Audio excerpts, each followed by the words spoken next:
Okay. Order and roll call. Councilmember Compton, Here. Emmerling Baker, Here.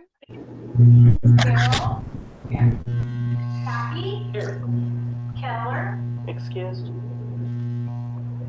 Miller, Here.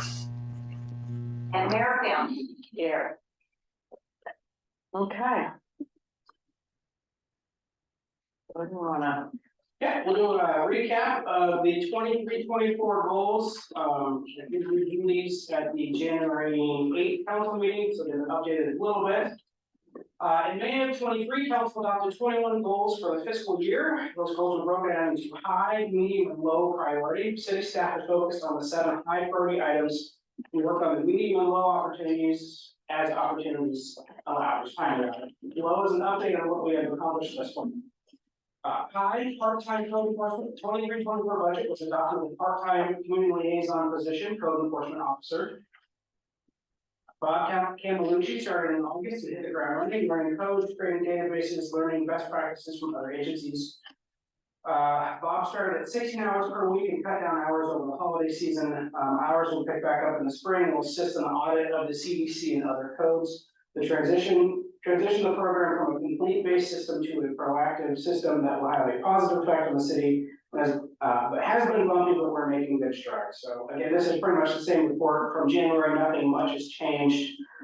He's been putting in about 4 to 6 hours a week over the slower periods. A couple of project problems he's been working on.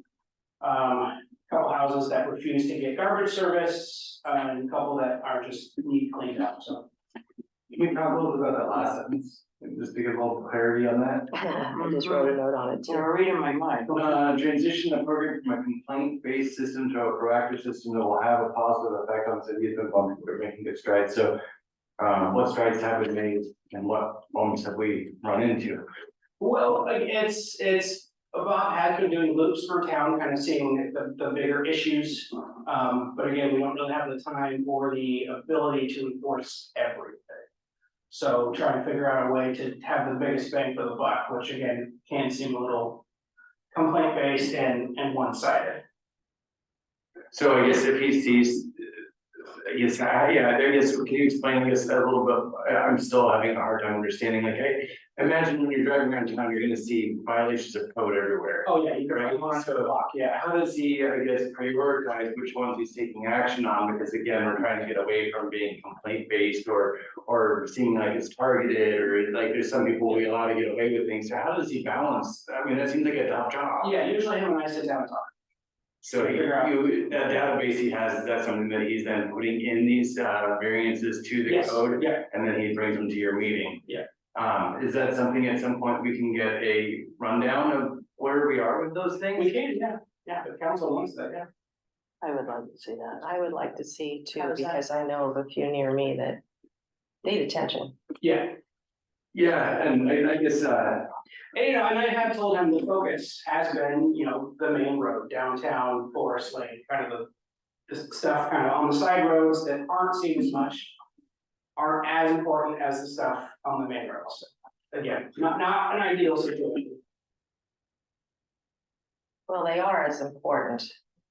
I just want to make that, I mean, everybody's important, but I understand where you're coming from as far as tourism. Yeah. And what they see, but I think we need to definitely not ignore everybody else.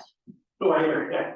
I mean, is it possible that, and if we have a Excel spreadsheet, and you know the address of the property that's violating one of our codes, and we have a list of the codes that they're in violation of, seems like a form letter would be pretty simple to put together. Yes. To go to everybody, because I think that we do have to be careful. I mean, it's, we have to make sure that we're upholding the same standards to everybody in town, not just those that are on the main road or on Forest Lane, that are visible. Because you've got neighbors to other people that are concerned about, trash not being picked up or refuse, that could be problematic. I mean, there's, so.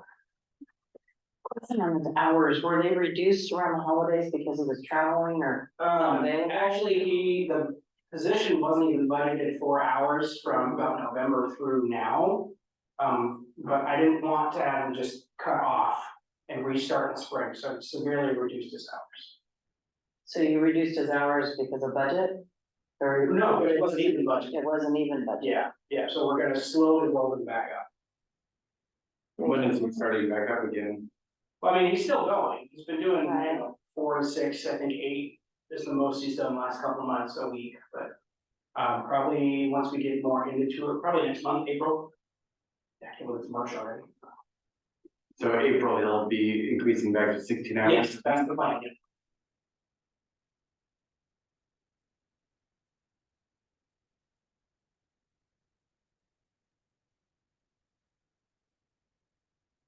Hey, Jordan, do you know if he's able, if cars are parked on the easeway, not in someone's driveway, but on the easeway on the main road, are we able to do anything with expired license plates, or is that not even not something that we can deal with now because the DMVs aren't keeping up or? But we can, yeah, I mean, expired tab and expired tab.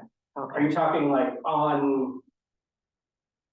Oh, anywhere. It could be on Wanapa Park down the road. You see an expired tag and, Yeah, you know, if that gives us any help with being. it does, yes, yeah. Okay.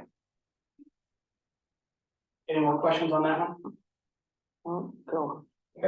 Recruit finance officer. Although the goal was to hire a finance officer, we were unable to find a good candidate given our location and salary range. We shifted focus to an accounting clerk to oversee the day-to-day duties of the finance department and continue with now CFO to work with the city administrator to complete high-level finance duties. Importantly, the accounting clerk position is vacant.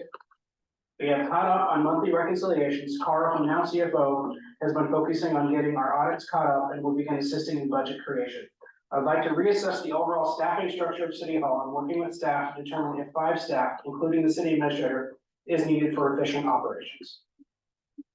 Do we have a total of what we spent for CFO so far? I can look it up, I don't know off the top of my head.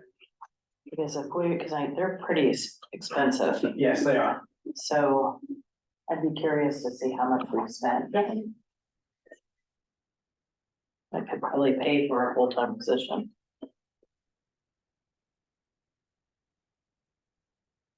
So when you say reconciliations are caught up, can you use, yes, what are reconciliations caught up? Are we caught up on February already or in March?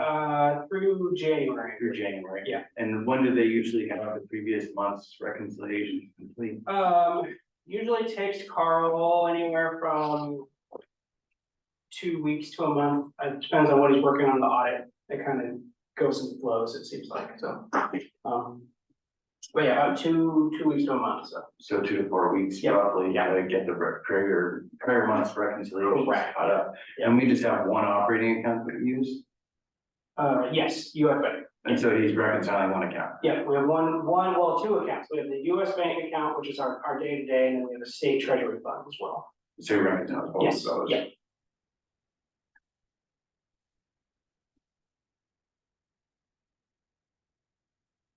Was that always the plan? Sorry, I'm not raising my hand here, but was that always the plan? Cause I remember when we lost, the finance officer, finance director of finance, can't remember what their title was, but, now CFO was, I thought that was kind of a temporary solution. Was that always the plan, was to have the accounting clerk and now CFO handling the reconciliations or audit, like? Well, yeah, I mean, the goal was to eventually get away from now CFO. I mean, maybe keep them on hand to help with the audits, the more long-term forecasting. But the definitely day-to-day stuff, the reconciliations would go with in-house staff, yes. To be a common clerk, that is a banking position. Yes, correct. Are we gonna try to refill that account? Like I said, I would like to reassess it. I think duties could be spread differently across current staff. So to go from 5 to 4 staff. I think we could be a little more efficient and it's not needed. But I need to do a little bit more research.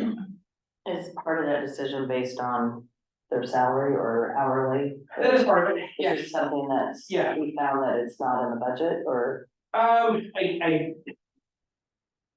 Yes and no, I mean, we can make it in the budget, but like I said, I think we can rearrange duties and use that money for better, like part-time code, for the code enforcement for other projects. And what about the, I guess the higher level stuff that now CFO is doing, the reconciliation and preparing for the audit? Who would take that on if we don't have? So the reconciliation can be done in-house, we just haven't transitioned it over yet.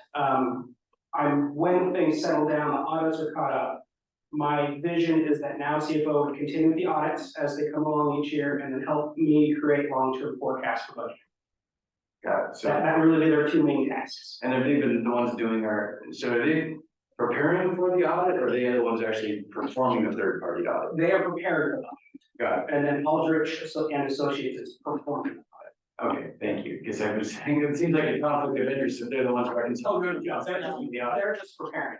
And have we in the past used a third party to prepare for the audit, or was that typically something that we did in-house? Typically, we've done it in-house, that I'm aware And why are we doing it with the? of. We just don't have the capacity to do it right now. I mean, it's hours and hours of trial balance, and getting it to match. Our internal trial balance was not matching the last audit for Marina and Co. And he has spent dozens of hours trying to figure out why.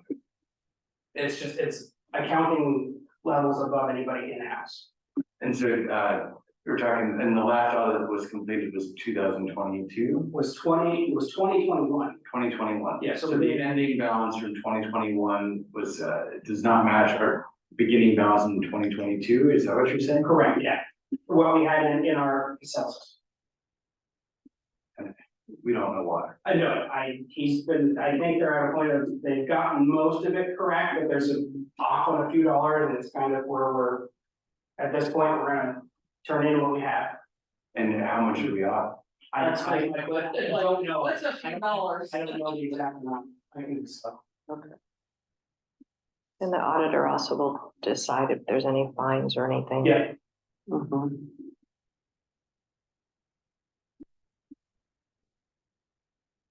So I guess the second bullet point here, I guess to summarize, you're reassessing the staffing in City Hall. and correct. How we can reassign the duties for the accounting clerk to existing staff so that the hours that we had set aside for that position could be reallocated for code enforcement. Is that right? Code enforcement, it could be towards, more towards now CFO, it could be to whatever project council deems necessary. And now CFO is, and how much are we paying for that? Depends on who's actually working on it, the higher the level, Carl, I think it's $200 now, $175 now, it's quite a bit. So, and what was our accounting clerk compensated at? They were 22 an hour, I think. So a little less than like 9 times the cost. We don't have an accounting clerk, so it's money we're not spending, but we have sectioned away. Right, so for every day that we have, not using our accounting clerk would be 1 hour of now CFO's time, is what I'm saying, Basically. right? Probably, yeah. Okay. Electrical system improvement project. This project is finally beginning to see the EDA approved our scope of work change. BKI and McKed are working together on the administrative and engineering needs, and RFP is needed for an upgraded transformer. BKI is finishing engineering design. An RFP for the construction work itself will be needed to go out. We're probably about 1 year out from actually starting construction and 2 years from completion. The BPA is ready to finalize the sale of the Cascade Lock substation, and the IGA with the port is in final steps as well. The project was slowed down on discussion with the port about increased partnership. The port is backed out of those discussions. I got an email from BPA just this week. Pretty much every documentation related to the sale and transfer of the property in one email. So I'm gonna do a final review of those with the city attorney and hopefully get this finished here in the next 2 weeks. So, we had gotten quotes for a 20 megawatt transformer to replace the old 6 megawatt one. Because it's more than $250,000, EDA is making us do an RFP for it. That's in the news. So I'd love this project to be done sooner, but it's just moving at a snail's pace. But it is moving forward. It is ongoing and continuing. Yes, yeah. Wastewater system improvement project, the treatment plant update reached substantial completion in October 2023. The engineers and general contractors are working on punch list items. I'm working with the USDA to complete the bond process. Council needs to hold a public hearing in the near future to close out the bond process. Loan payments to the USDA and Business Oregon will start next budget year. The city has already begun collecting funds to cover these costs. The city has been collecting $50 per month on each water utility account. This money has gone directly into a loan repayment fund and does not affect the operating budget of Public Works Department. Right. Cross that one off. Yeah, there were some issues when that ice storm came through. It actually did a decent amount of damage to our plant, but the contractors came back out and fixed everything. Everything's back. It was really good test for the system, to be honest. But Are those problems that we expect will resurface in the future? hopefully they learn from this and will now, prevent it from happening. A lot of it had to do with, the heat tape just wasn't functioning correctly, keeping the things warm was the biggest thing, so. So they have frozen, freeze damage. Yes, made some freeze damage, yeah. So hopefully they learn their lessons. Both Jacobs, JW Fowler and Sheldon's crew, so we should be good. But yes, that one is now off the list. Staff retention and recruitment plan. I hope to do a review of job descriptions, internal pay equity, market analysis, create pay structure. Internally, with all the other projects going on, I've not had the time, have the bandwidth or experience to complete the objectives. I reached out for quotes to complete the work. The estimated cost is about $20,000 to $25,000. That's for all of those things that I mentioned. Let's see here. This will need to be budgeted next year, the next fiscal year. The paramedics have been moved to a 56-hour work week to match the rest of the industry. No progress has been made in implementing performance metric or job satisfaction yet. No research has been conducted on online application system. The employee handbook is currently being updated to match new laws and regulations, as well as make it more employee friendly. Implemented 4-day work week as an attempt to increase retention for recruitment. Any questions on that? On the no progress has been made in implementing a performance metric or job satisfaction. Where do you see that? Or when do you expect to have some type of system? I'm hoping once the handbook is finished, hopefully, really can't pinpoint the time. Probably at this point, probably after the new budget is finalized. As soon as this is done, I'm gonna swing into focusing on the budget for the next couple months. We're not main goal. So you're talking June, July? June, July, maybe into fall, just hopefully getting time for About, well, we have to have it done, what, in June, it. The budget? budget, yes, Yeah. that's to be finalized by June, end of June. Okay, so July would be reasonable then to put that back on the plate? I think so, yeah. So, okay. So by July. And then the research on the online application system, maybe add that in July too, if you, Yeah, so we can just start checking things off the list. Moving I forward. feel like that online application system could coincide with our discussion of the website. Okay. possibly, yeah. Okay. Having those jobs posted not only on online job boards, but also our website would be, helpful. So, Yeah. They kind of seem like they'd be related. They go hand Yeah, in we hand. we obviously, we go do a lot of job placements. 1 a year on average. So I guess this discussion about reaching out for quotes to complete the work, that is specifically to review job descriptions, internal pay equity, market analysis, and create a fee structure internally. What does that mean, create a fee structure internally? The kind of a step and bandwidth program, so, or grade steps, so grade C, step 7, so the grade would be, from $20 an hour to $30 an hour. And the steps within it as you progress through years of experience or work performance. And you don't think that you're able to complete that work as the city administrator? I mean, I would prefer to hire out for any, I guess, would be conflicts of interest, I guess.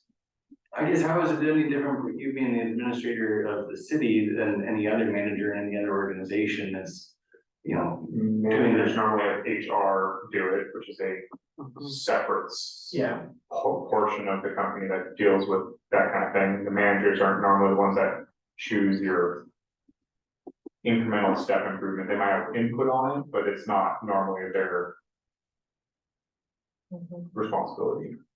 So that it's not, you can't get mad at your boss, Yeah. your manager for sidelining you in your progression. It's HR who made the decision regardless of who your manager was.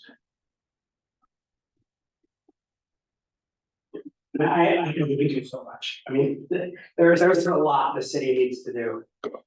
A lot. I agree. Yeah. I see that. I'd love to be able to do this internally, but I just, you know, I hear on one hand, if we didn't have the money to pay for an accounting clerk, we're paying, you know, $220 an hour for now CFO. Because we lost our finance director and we've done nothing about staff retention and recruitment. I find that to be disappointing. Because I just feel like, you know, part of the reason why we're in the problem where you are with finance department is potentially due to this issue here regarding staff retention and retainment, and recruitment. Denise has her hand up. Councilmember Baker? Hi, thank you. I do remember when we talked about this at a council meeting that I called Hood River County to see if they had a HR department that could help us, and they said no, that they were fully booked, but they would share some information. I don't know if they about some of the things that they put into place. I called League of Oregon City to see if they had anybody that could help us, and they said no, that they do their own outside of their organization, and it was the same organization that we had received a bid from is what League of Oregon Cities used. And person I spoke to at League of Oregon Cities said it's very important to do this not only for retention and recruitment, but to make sure that we aren't doing anything that might leave us open to liability. So it's not the kind of money I want to spend. And if we can start looking around to see if there are less costs or if there's other organizations that might help us, but that's the research I did on this before. Helpful. So it sounds like it's best practice to not try to do this internally. We need to get a third party to assist with that.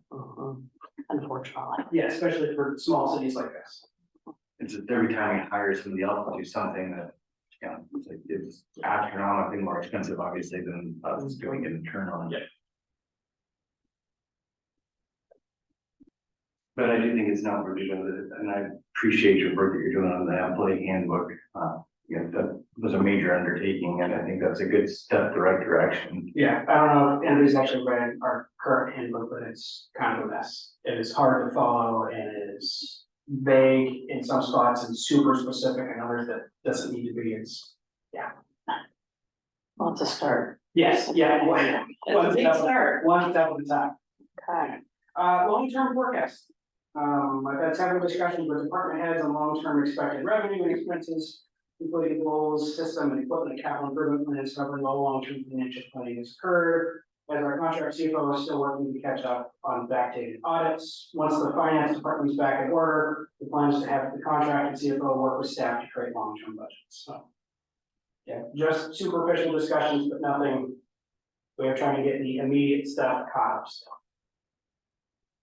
Because we don't currently have anything that we can say we need a new truck in 10 years, Yes. and so we don't have any. The city never has, the city has Right. never looked beyond 12 months.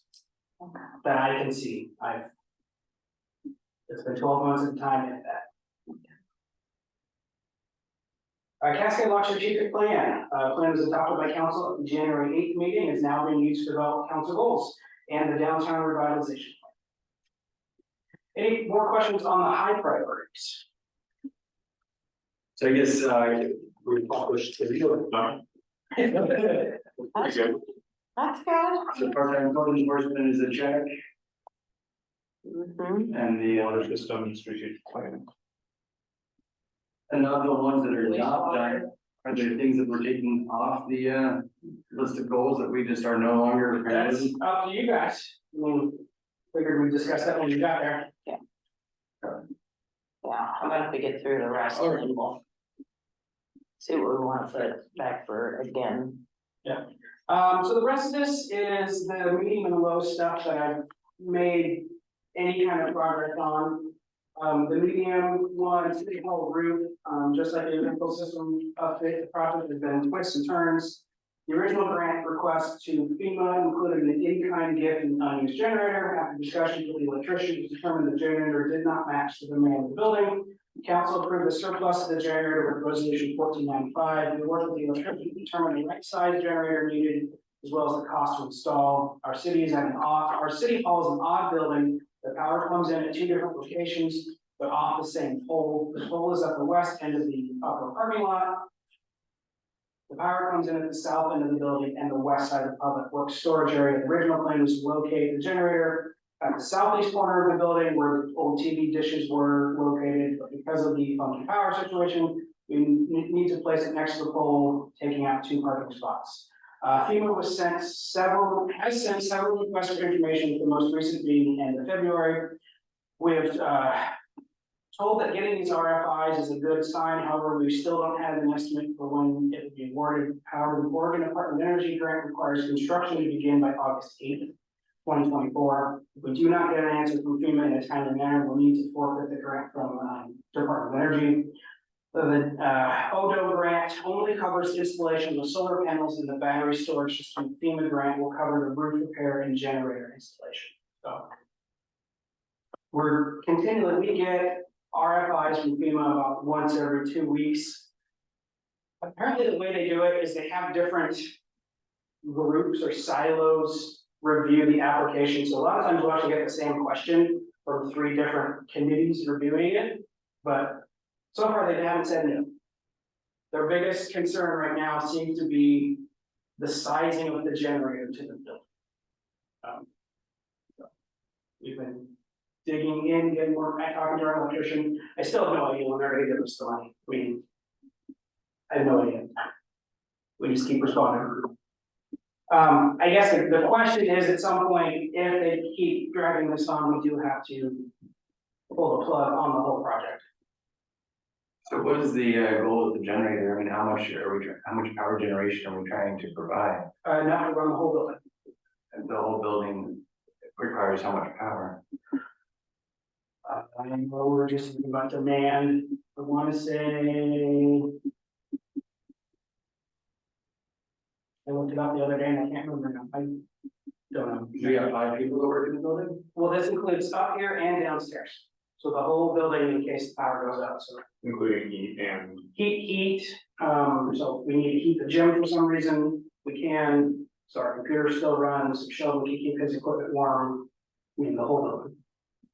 So the 4 or 5 people up here and the 4 people downstairs. And the 4 people downstairs are for fish? No, for public works. Public Yes, public works and electric. Got it, thank you. Yeah. Would that be possible to revisit it as a emergency shelter? The building? We could, yeah, definitely.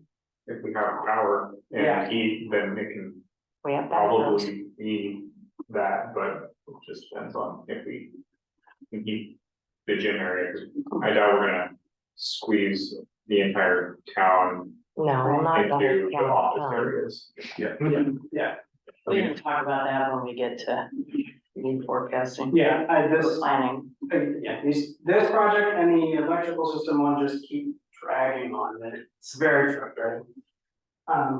Denise has her hand up again. Councilmember Baker?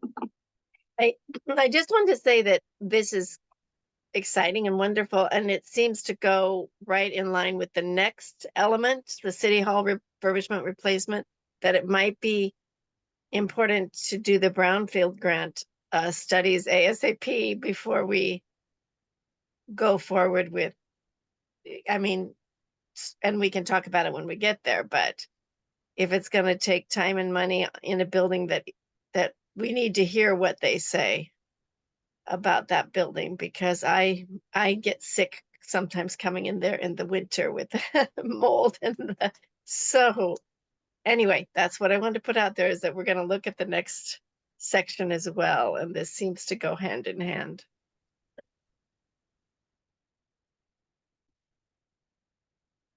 Any more questions on that, the grant? So the FEMA grant is also reliant on the Oregon grant? Correct. Okay, so we couldn't, Well, no, If the FEMA grant- we could do the FEMA grant without the ODO grant, but the whole point was to get the solar panels and the battery backup.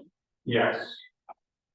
But having a new roof and a generator is Better than nothing. but better than nothing. That's what I was, because I was like, I knew that the Odo grant relied on a FEMA grant, but I wasn't sure if it was like a in-kind kind of thing where if both had to happen or none of them happened, or if it was the FEMA grant is kind of its own thing. Yeah, It's gonna go- FEMA could happen by itself, but I guess that's really up to council if they want to go that route. If it's worth it, not knowing the future of this building. The ODO grant had a life of 5 years, so the system had to be operational for 5 years. Which, from my understanding, talking to McCad, the system can actually be moved. If for some reason we decided to build a new city hall, we could move the system over. But it had to be used for its purpose for 5 years. With the city, With the city. with the city, so if a different entity came in our business. Well, I think in different entities, we could sell it with the building, it still have, But it would stay with the building and yeah, meet the 5 year. yeah, from my understanding. Do you know when the brownfield study, when we could, because that would be, I think, really helpful to determine. And I haven't asked in about 2 weeks. McCad got funds from the federal EPA to do the brownfield study, and they're waiting for the EPA to release the funds. So as soon as McCad has the funds from EPA, they will then reach out to local businesses or towns to do the study. So at this point, McCad is waiting for EPA. Soon as they open that up, we will apply. Okay, and do they know we're gonna apply? Yes, when I talked to Jessica, Okay, yeah, she's, hasn't guaranteed me the funds, but pretty good chance to get it. Alright, so yeah, the City Hall refurbishment, replacement of Cali Blue from Windermere, real estate estimated the property and building to be valued at about $1 million. All staff agree major changes to City Hall need to occur. Yes, we are able to function, but it's far from optimal. I've had informal talks with ports, county, museum, USPS regarding interest in multi-jurisdictional building. They've been positive, no concrete results are coming from it. More focus and effort will go into this goal as higher priorities are accomplished and council provides more direction. Again, I don't know. Really, again, it's up to what council wants to do, is we could refurbish this building.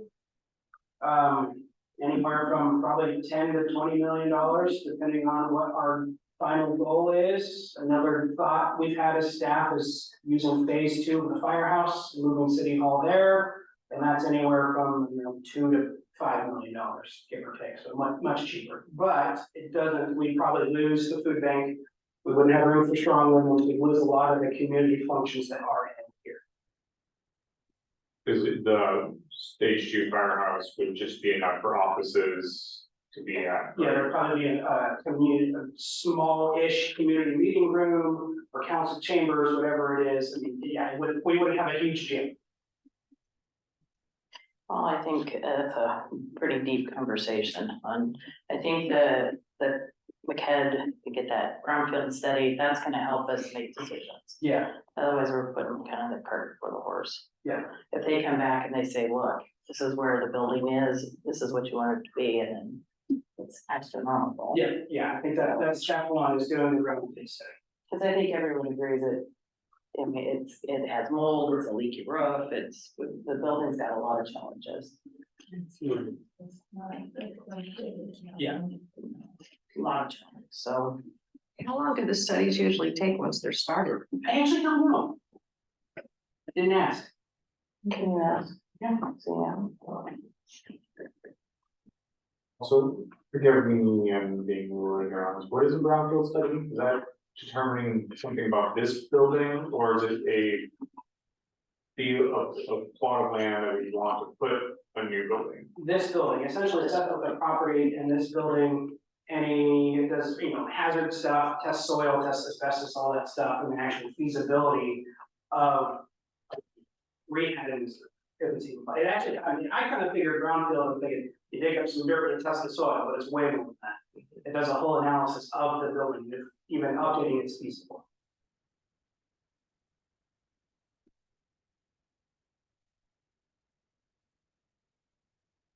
Citywide communication tools. Staff has been researching ways to improve communication with residents. That includes standard operating procedures for emergencies, automated system, newsletter, and website redesign. Our current website hosts Catalyst provided a quote for an updated website design and mass communication tool. The cost would be $7,300 for the year with a 6% increase each year. No decision has been made, but will become clearer as city finances are caught up in new year's going to start. Next year's goals are. And we've talked about this before, gotten quotes, but no definitive direction has been assigned yet. Pete, you talked about websites and Mhm. whatever program you use and how it's pretty user friendly. It's not I gonna be did- 7,000 a year. I did sit in a demo from the company you talked to. It was actually really nice. I liked it. Nice. Is that the one that Janice? No, No, different one. It was one, we get all that, we get junk mail as counselors, right? There was somebody that reached out about a new website for the city. And so it was a web design company that was migrate our existing website to their platform. It seems like they are web developers that specialize in hosting sites for cities and government. And it was, what was their cost? I mean, it was. $110 a month. Yeah. So much less than what we're currently paying, which on some hand, at one level makes me think that maybe there's some things, there's a disconnect that what's Callis doing that maybe this other company didn't understand. Yeah. But if they did a demo with you, it seems like, I don't know how much of that was kind of a two-way conversation for them to see what we're currently getting through Callis. What Janice was using and what we use for our company is a company called Squarespace. Right. And that's really designed for, small businesses to do their own web hosting. So it's simple drag and drop interface, web design. So you can take an existing website, copy, duplicate the page, but then replace the pictures and words with, a new page. That's something very, very, but I can do, I can have web forms on there. I can host, put my job postings on there. There's a lot of the functionality that we're looking for in our website that we can do with Squarespace. But it requires somebody from the city that would actually have to migrate it all.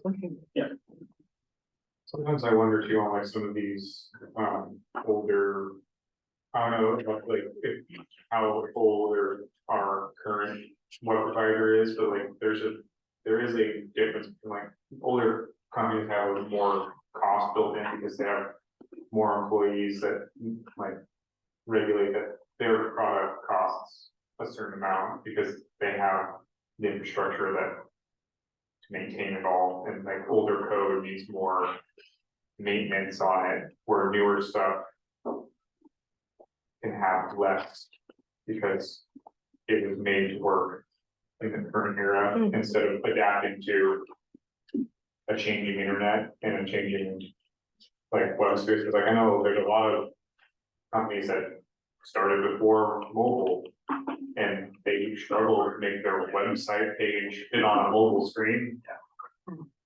Now there's almost the opposite problem where companies now have made it for mobile and just doesn't quite work well on desktop, but it's a little bit better than the other way around.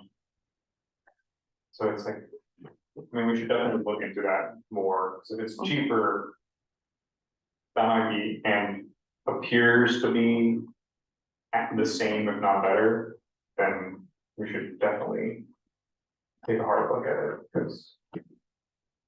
So when we get to talking about the new goals, we can circle back around to that. Yeah, it's been a few years since I've actually done research into websites, and they seem like the price have dropped considerably in the last 3 or 4 years. Because I remember getting quotes when I worked for Harney County about rebuilding their website. And they're like, oh yeah, $30,000 to build the website and transfer it over. Like, are you kidding me? What that? So, And now you got someone that'll do it for $110 a month. yeah, like, okay, it's a lot cheaper apparently. It's like, yeah. Yeah. And the last item, the switch to LED lights, Derek mentioned this when he was here earlier. Staff invested, installed 75 new LED bulbs, including all lights on Wanapa. We have about 25 in reserve in case they burn out over the next few months. Budget allows another batch of bulbs. We ordered at the beginning of next year, replacement of 25. We're actually hoping to get more of that. We're trying to speed up this project, but right now we're about 35% of all lights, street lights in Cascade blocks are switched to LED. So, and council's goal was 25% each year. So we're ahead. We're ahead of schedule. Yeah, we're slightly ahead. All right. And then also in the packet was the list of goals for the spreadsheet. Okay, any other questions on 23-24 goals?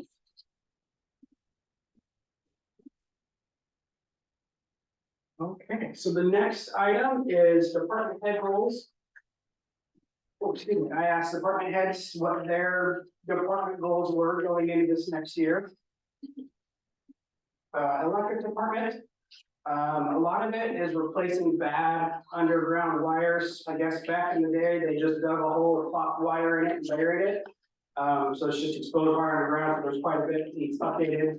The biggest one, or at the top of the list, is Riverview Drive. I guess a lot of this prep work has been done, conduit has been pulled or placed underground. The major thing is actually just pulling the wire and reconnecting it. So that's probably the cheapest project and the one that's most ready to go. The rest of these would involve actually digging up roadways, burying conduit. And I can pull up a map unless everybody knows where these streets are at. I had to go through a map to confirm the streets. What's that? I don't know where these streets are. Oh, I mean, I will pull up Google Maps. So number one, that's their most. That's what I was gonna ask, are these in there? Yes, these are in their priority one, yes. And, oh no, Jeremiah emailed me about it. I was thinking you could somebody else. How old is our line truck that we have now? 2005? Maybe? Actually, don't know. So I don't know the exact route. Let me share my screen. Sorry there, those online. Yep. Senator Green right there. There we go. Right from my face, and I missed it. So Riverview Drive, there is, I don't know exact route of it, but there's conduit that runs along this road here. I think goes all the way down. The biggest thing is that if we zoom in, is it this house? Where is it? Yeah, it must be this house. There is a cabinet that's essentially just covering bare wire. So all that's protecting bare wire from people is one of those small fiberglass cabinets, and it's been like that for, I guess, 10 plus years. That's awful. Yes, it is. Let me see if I can do a. Oh, yeah, right there. Yeah, so that thing right there is covering bare electrical wire. That's it. And why the project was never finished, I have no idea. But from my understanding, what we need to do is the main part is just running the wire. A lot of the conduit has been placed. So. When is that done? I don't remember off the top of my head, but it's been a while, Okay. Yeah. At least 5 years.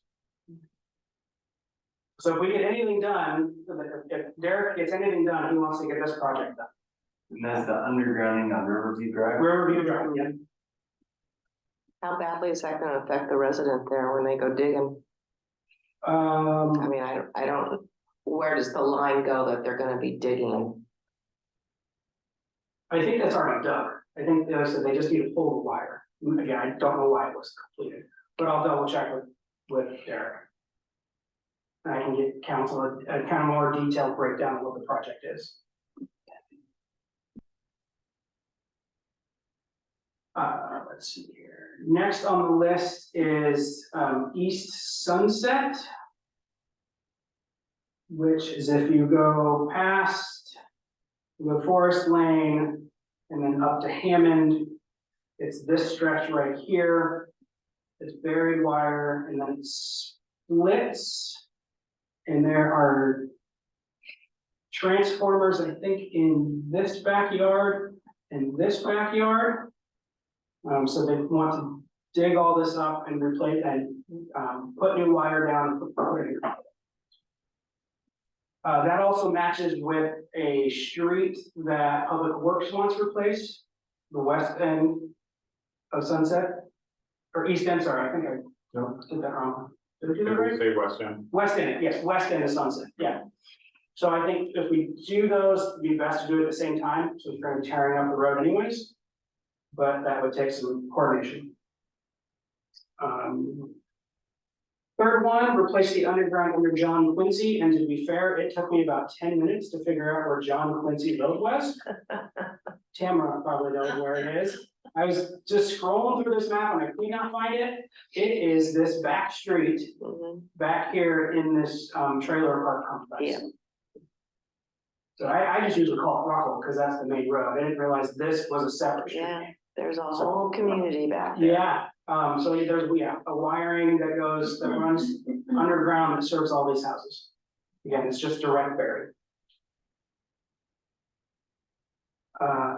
Fourth is Euchre, which is out, That one I don't know. it's actually over in Multnomah County. Nope, there's no red one. Oh, no wonder, okay. Yeah, When it says replace bad underground, is it just conduit that's not there, or it's disintegrating, or there's what no makes conduit. it, there's nothing, what Yeah. makes it Just bad? wire put in the ground. Yeah. And the wires, it's starting to leak. Okay, I know the one on Sunset, they've done repairs before. okay.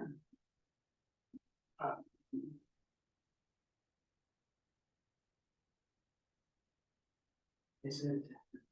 So this one's at the list, it's in a highly wooded area, but it's an overhead line that serves one house. It's in a dangerous area, but it serves one house, so. That's the underground of Butcher? Beaker, I'm not sure how you pronounce it, I wanna say it's in here somewhere. But anyways, yeah, it's one house that's somewhere along the river here in Dotson, Wardendale area. I don't remember the exact location. How are we discovering these problem areas? They're probably in their maintenance routes. Yeah, I'm sure they.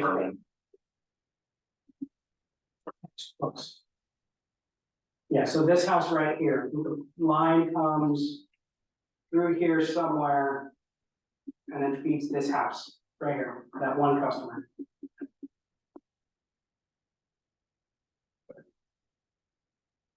Yeah, how it ended up on the list, I'm not 100% sure. Yeah, that's pronounced Busher, because you had the Busher Farm, dairy farm right there in Dotson. Oh, okay. Thank you. Well, sure. Thank you, never worried about that.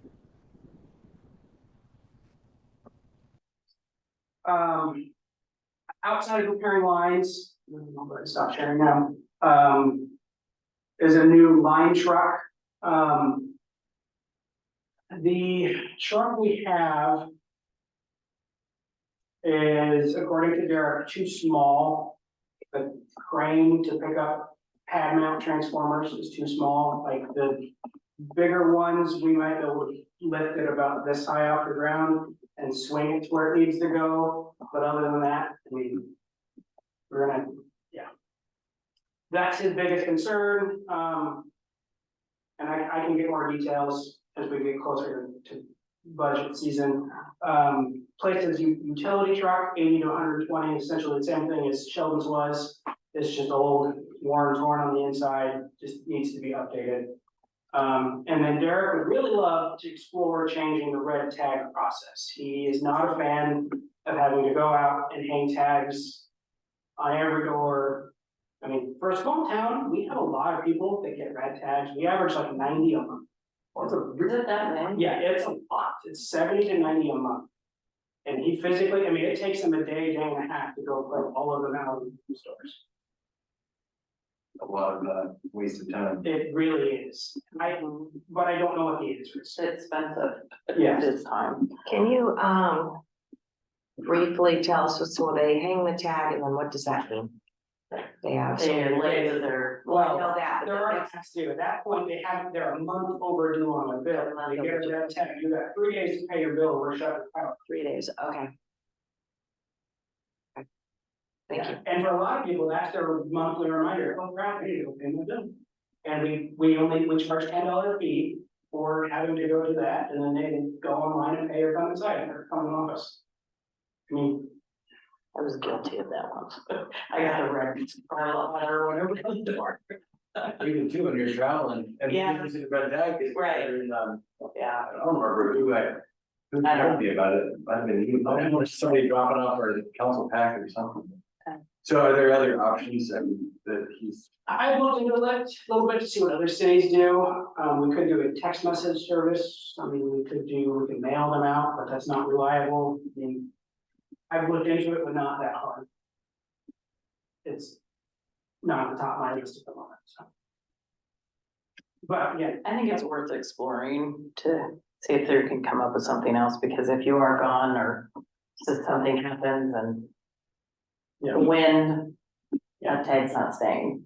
yeah. So, well, it's a lot of lost, I mean, our staff doesn't have enough time as Right. it is. Yeah, That's right. spending a day and a half delivering 90 red tags Right. a month. I mean, how can we prevent people from getting red tag to begin with? You know, they said, well, we can reduce that number and make it more efficient to deliver the ones that. I don't know if it's true. Staff have told me it's because our fees are so low. What's our late fee? $15 late fee and then a $10 red tag fee, so you're looking at a $25 fee a month, which for some people a lot, for other people, not a big deal. If we up those to $50 late fee, $75 red tag fee, might change the culture of it. I don't know. Sign up for the automated billing. Yeah. I think it's something to investigate. I don't use automated billing because it's more expensive Same here. to do online than it is to pay in person. Mhm. And I don't know if it's more expensive to still do I haven't looked at it in a while, but is it more expensive to get a red tag or to pay online? Depends on how much your bill is, because there's a transaction fee, and that's tied to the amount of the bill that you pay. Some people's bills are higher, so their transaction fees are higher. Cause that could be a thing too, cause it's more expensive to just pay online, the easier way that just happens automatically. Than it is for them to, If we were as a city just to absorb the cost of those online transactions, maybe more people would sign up for the online billing. And it may be a net positive, because we're not spending a day and a half of our, someone from our electric department to go hang red tags. Now, does the finance fee, does it change depending on whether you pay with EFT or credit card? Because I think we pay $1 a month, but we pay If you EFT. check on the online check, you Yes. mean, yes, that's only $1. Right, versus if you're paying with a credit card, then you're paying that 3% of whatever your bill is, so the more bill is, the more you end up having to pay. But if you're just doing an EFT and electronic check, then it's a flat $1 a month.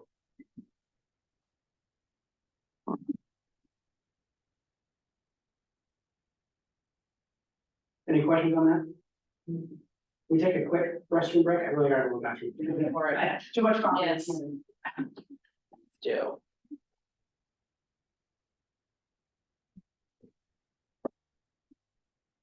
Yeah, I'm curious how other small towns do it, or. I didn't know there were many. I don't know. A lot. That's A lot of money.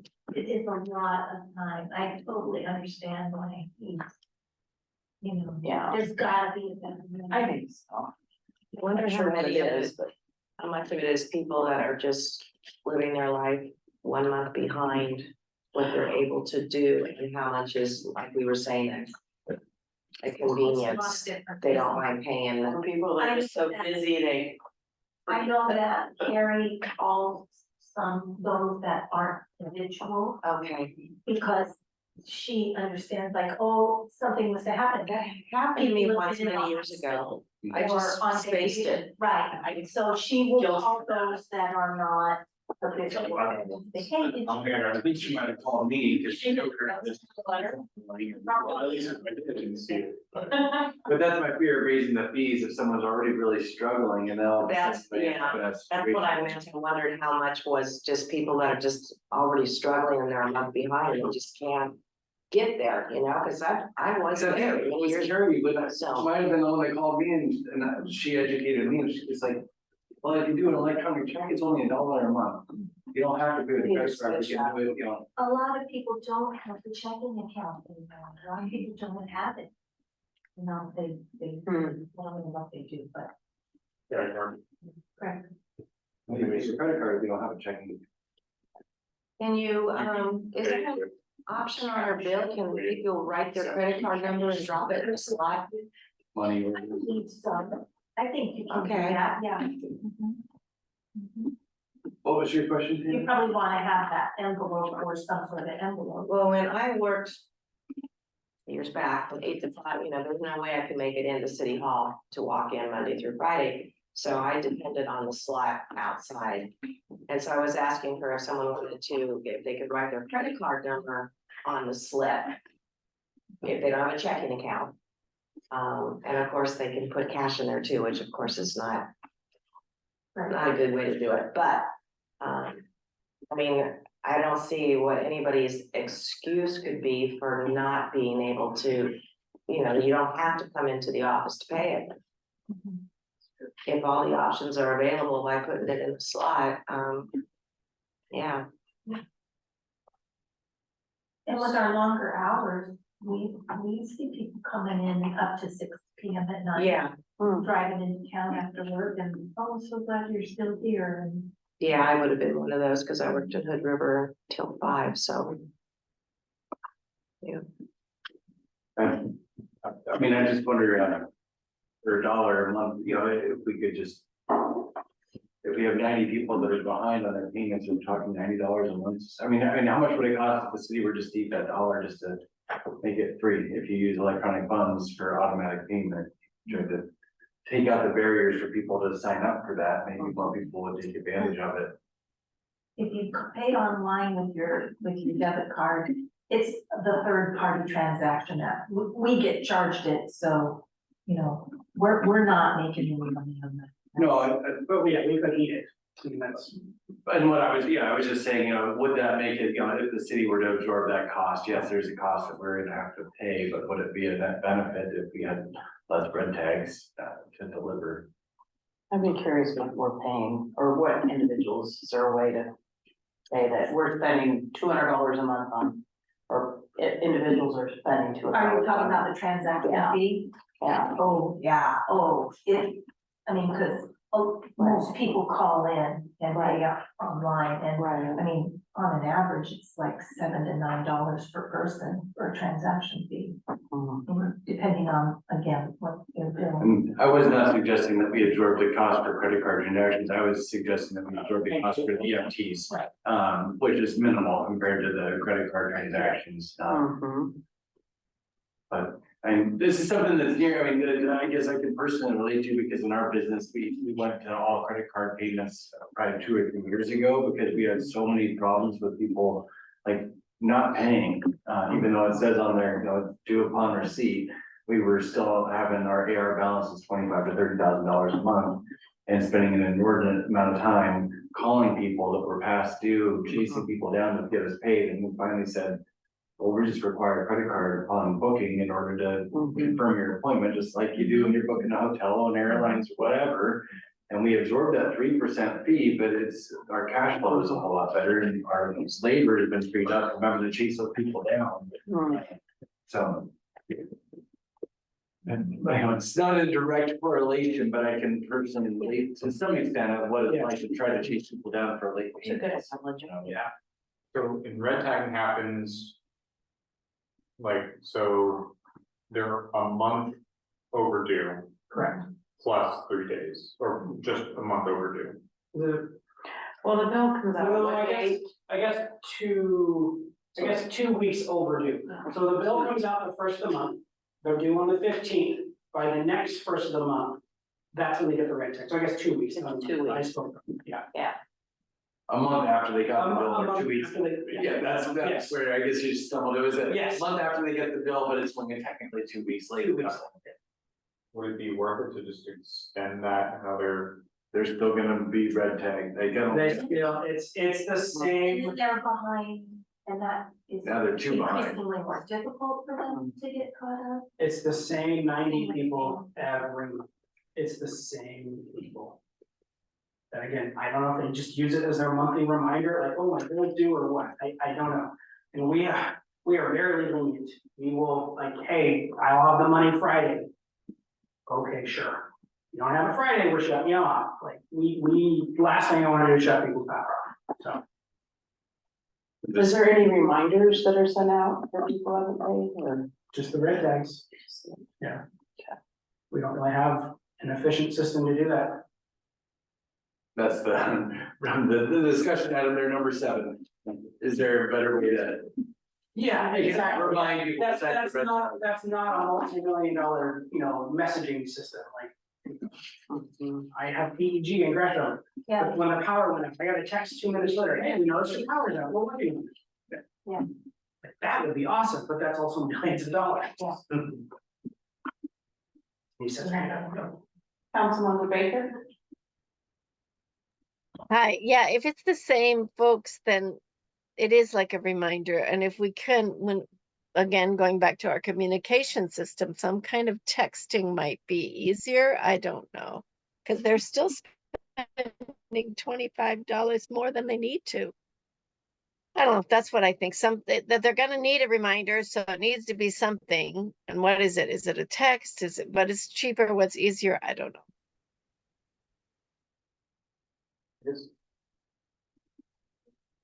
What?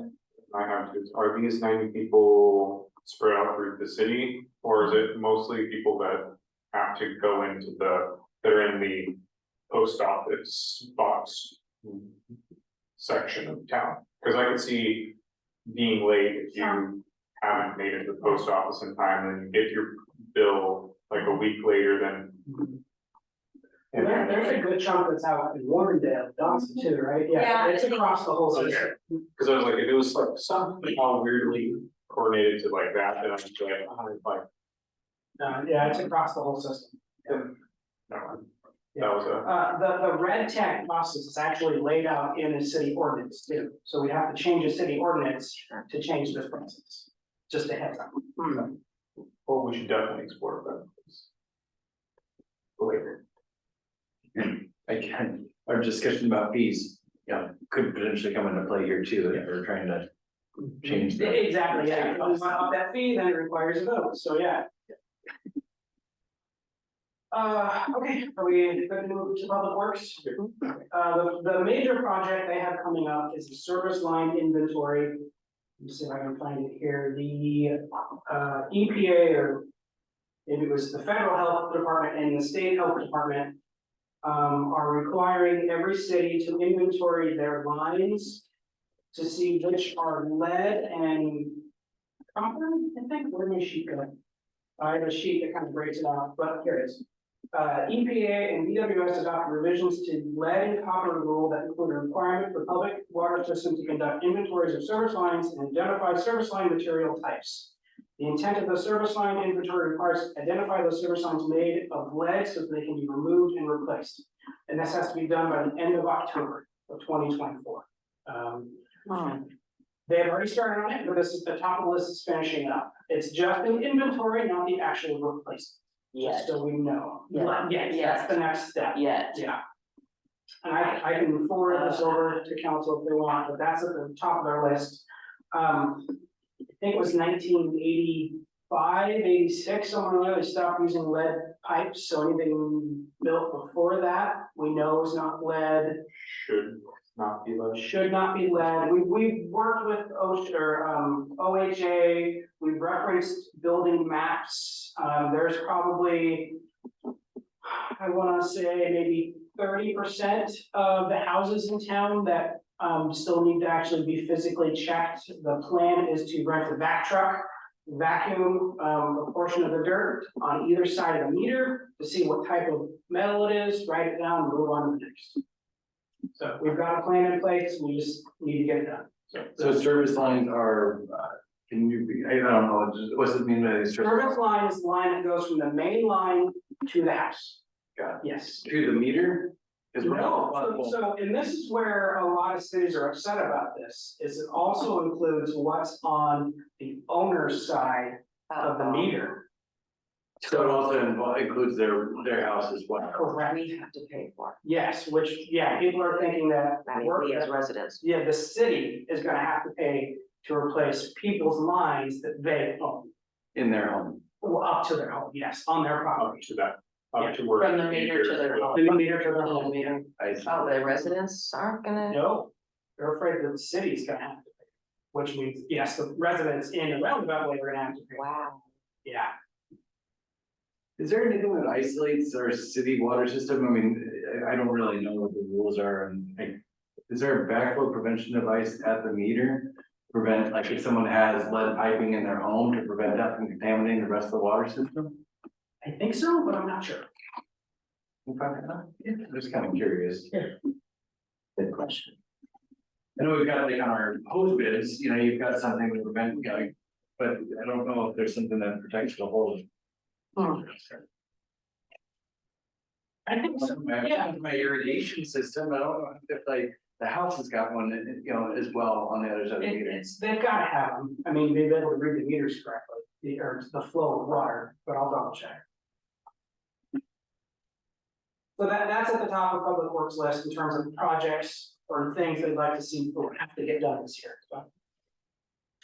Next is a new skid steer. I don't know how old it is, at least 20 years. They fix it at least 2 or 3 times a year, minor repairs, nothing major, but they're constantly working on it. Estimate is $80,000. So I'm gonna see if it's something we can fit into the budget, but. And what is, I'm sorry, what is that? Bobcat, you know, Bobcat is, got it. so Okay, Bobcat thank is the brand, skid steer is the actual type of vehicle. Okay, It's a little one. Yeah, the little thing that's like in a cage with the shovel. yeah, Bobcat, I got it on Yeah. that one. Yeah, everybody has Bobcat, they're not skid steer, yeah.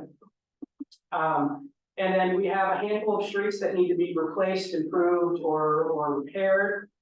East end of Venture, east end of Regulator, Wheeler, and west end of Sunset. Does everybody know where those streets are at?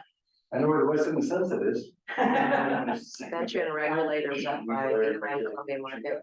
Yes, correct, yeah, I will share my screen again. Let's start at the top. Yeah. Do venture. When they say improve, repair or replace, which ones need to be improved or which ones need to be totally replaced? That's part of the thing is, at this point, it's just evaluating. We don't have the funds to even do anything at this point. We want to work with Ed, our city engineer, to determine what's needed, best way to do it. So hopefully by the end of this coming fiscal year, we'll have a plan in place, knowing how much it will cost and how to get started. The other discussion also is, okay, if we're replacing the street, then do we do the full public works standard? Do we put in sidewalks? Do we go from essentially crumbling asphalt to a brand new road? Or do we just resurface the asphalt? I mean, at what point? I guess my concern is I don't want the city to be hypocrites. If we're making other people do these things and we replace the road, are we actually building it up to our own standards? That's something to think about. Yeah. And are the roads big enough to be able to put the sidewalks in? Exactly, yeah. So I'm hoping by the end of the year, we'll have some kind of list with estimates. I'm sorry. Let's look at venture. So East Venture, end of venture. yeah, so pretty much up from Moody. This section right here. Mm-hmm. And then the east end, Regulator, same thing up here from Moody. And then we know where Sunset is. Oh, we didn't know where Sunset is. Where'd you go, Sunset? There you go. Right here. And then Wheeler. This street right here is probably the worst. And out of the four, probably affects the most residents. So yeah, this is just having that, this is part of that kind of long-term forecasting project. Having an actual inventory of our streets, their conditions, what needs to be done to them and how much it's gonna cost. We've never had that before.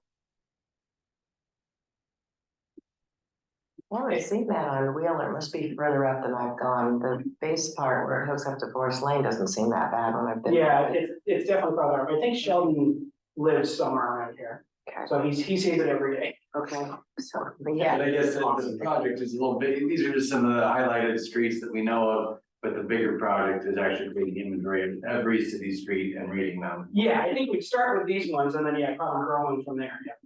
Yeah. Any question on those three? Stop sharing there.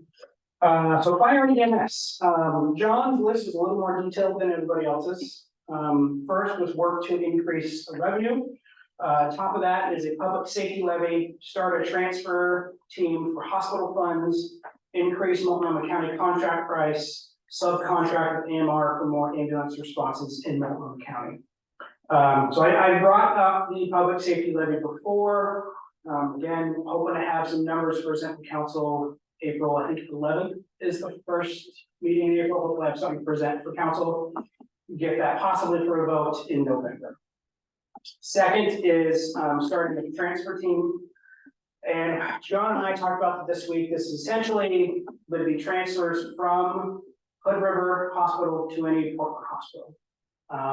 And it's whatever insurance bill rate is. I mean, it's guaranteed money. It's not like we go out to a call and then we have to end up billing somebody. Maybe we get paid, maybe we don't.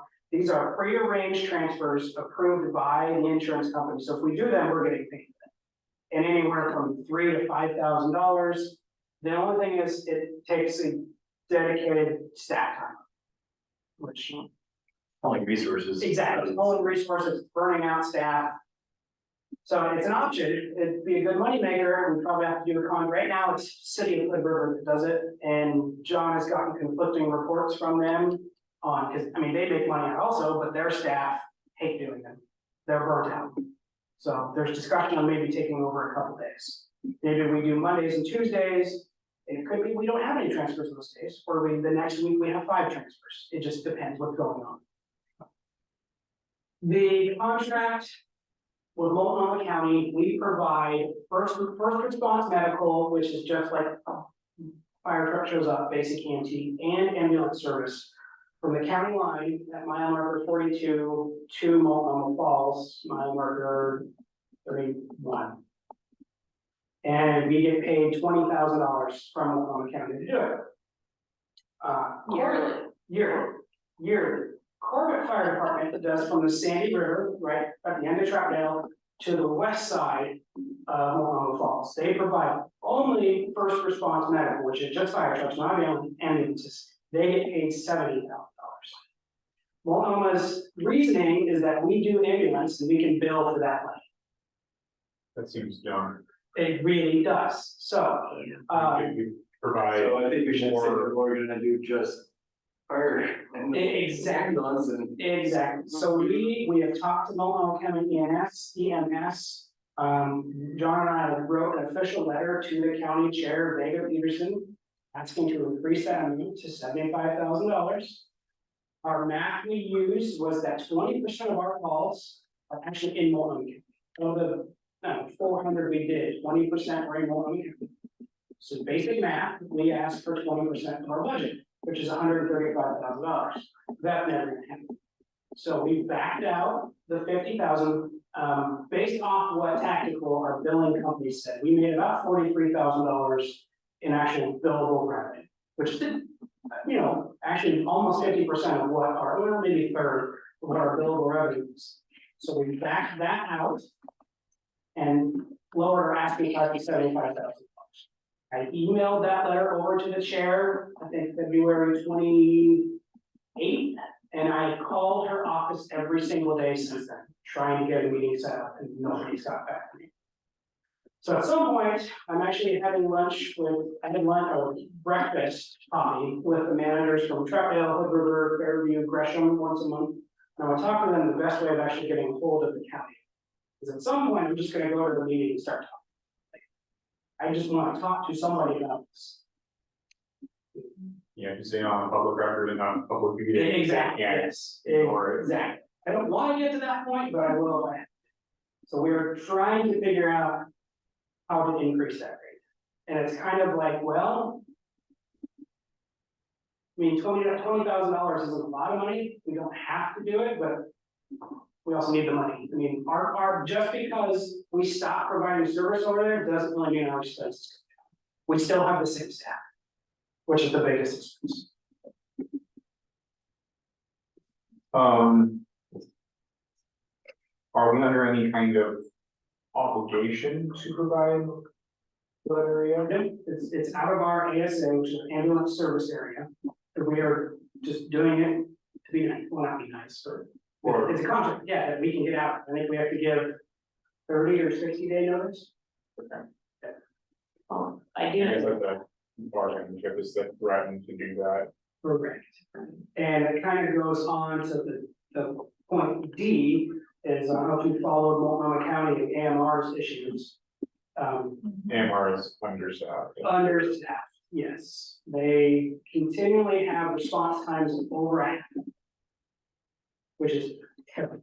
Yeah. Absolutely terrible. So we talked to AMR about subcontracting out past Multnomah Falls, maybe all the way out to even the Sandy River, just to alleviate some of their pressure. And their response is, well, when we're at level 0 and we don't have any other options, then yeah, you guys can do it. And we'll pay you $600 a trip, but then if you actually are able to bill, we're not gonna pay. There's this really screwy thing that, you know, yes, we love your help, but only when it really needs. So level 0 means out of the 30 ambulances they have in Multnomah County, all 30 are currently in use. They don't have a single ambulance to respond. That's when they would call us. We're like, no, we're not doing this just to be nice. We're trying to make some money out of this. So, so John and I are formulating a response, but we are trying to figure out every possible way to get more revenue to the fire department outside of the levy. I think we'll still have to do the levy, but the smaller that levy can be, the better. There's also a grant we're going out for that will hopefully cover some of the paramedics' salary. It's a federal FEMA grant, so we'll see. But So the public safety levy, can you talk a little more about that? I mean, I mentioned it before. I mean, unless we get more revenue, I don't think we can fund the fire department or the paramedics. We have to have a fire department, but the paramedics. I mean, it is bankrupting our city. We are taking money from the electric department to give it to the general fund, so the general fund can give it to the fire department. It is bankrupting our city. To the tune of about $400,000 a year. And that's specifically the paramedics, you To said? the paramedics, yes, yeah. Maintaining, I mean, their salary and hers, they were probably close, and we underpaid them probably 20 grand a year. But they're just the salary alone with the benefits is about 300 grand. So that's the budget deficit. That's the budget deficit. And so the public safety levy, I mean, I do public safety and I'm thinking policing, but it's really paramedics. It's really paramedics, yeah. And it boils down to, we figure out a way to keep them that doesn't bankrupt the city and your response time stays at 2 minutes, or I get transferred to Hood River and your response time is 20 to 30 minutes. Yeah. Mile marker 41 to 37.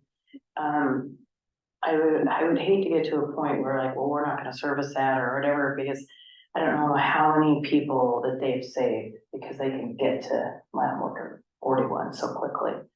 And like the gal that the tree fell on her car right at the tunnel, you know, and propelled him into the tunnel, which was good, but still, I mean, it was really critical to get him out quicker. And I would hate to say, well, we just don't service that area when we are really, we're 44.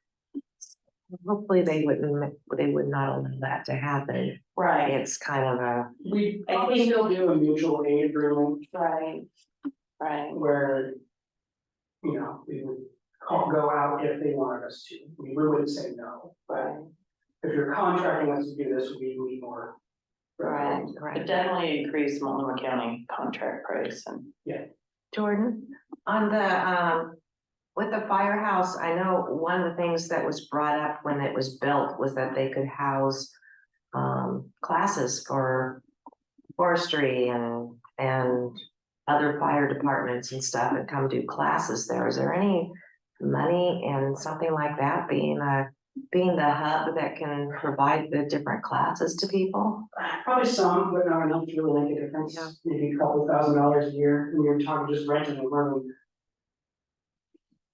I do know, John explained that to me, that was part of the vision to have a Yeah. community room and everything. That was in phase 2 that never got built. Gotcha. So that's why, because in the state of, if there's an emergency that a fire station becomes a command center, they can't be a community and a command center. Yeah. They don't have the space for it. So, if the fire department could get that second phase built, so there is a community space.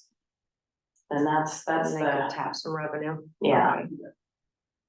Thank you.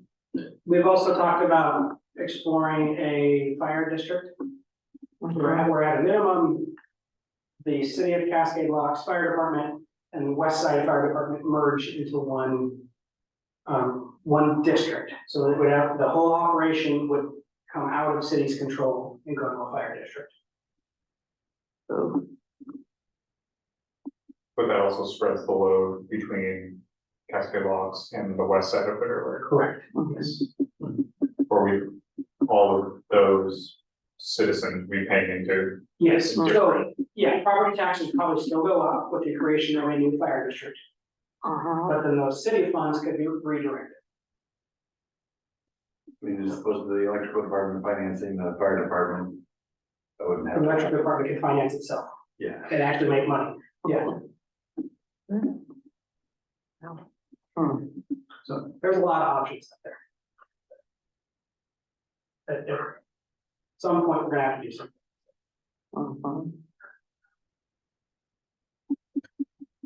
Item 2, work to retain current staff. We're working to retain current staff by providing the best work experience we can. John didn't really go into detail about that, so I'm not quite sure what he means with that. Recruit, retain volunteers. We actively work to recruit new volunteers all year. We talk with local community events as well. We have a banner that we put in front of the station to retain them. We are working hard to provide them good training and good equipment to do their job. They have drill and training every Tuesday night. I mean, they do more training as a volunteer department than I've ever seen in other departments. Other cities are like once a month that I've seen, maybe twice a month. So they do a lot of training. John does everything he can to keep them happy. 4, provide quality training for staff and volunteers. We've established training calendars so people know what we are doing each week at drill. We have also been able to bring in outside trainers to talk about different subjects. So again, everything you can to have the best qualified, trained, happy volunteers we can. Has he talked at all about, getting the group to be a 501c3? Isn't it? So, because if they were a 501c3, that volunteer group, they could qualify for quite a few grants. Yes, probably. That could help pay for equipment or upgrading a kitchen or whatever they need. Yeah, he has not mentioned it to me. Any questions on fire and EMS?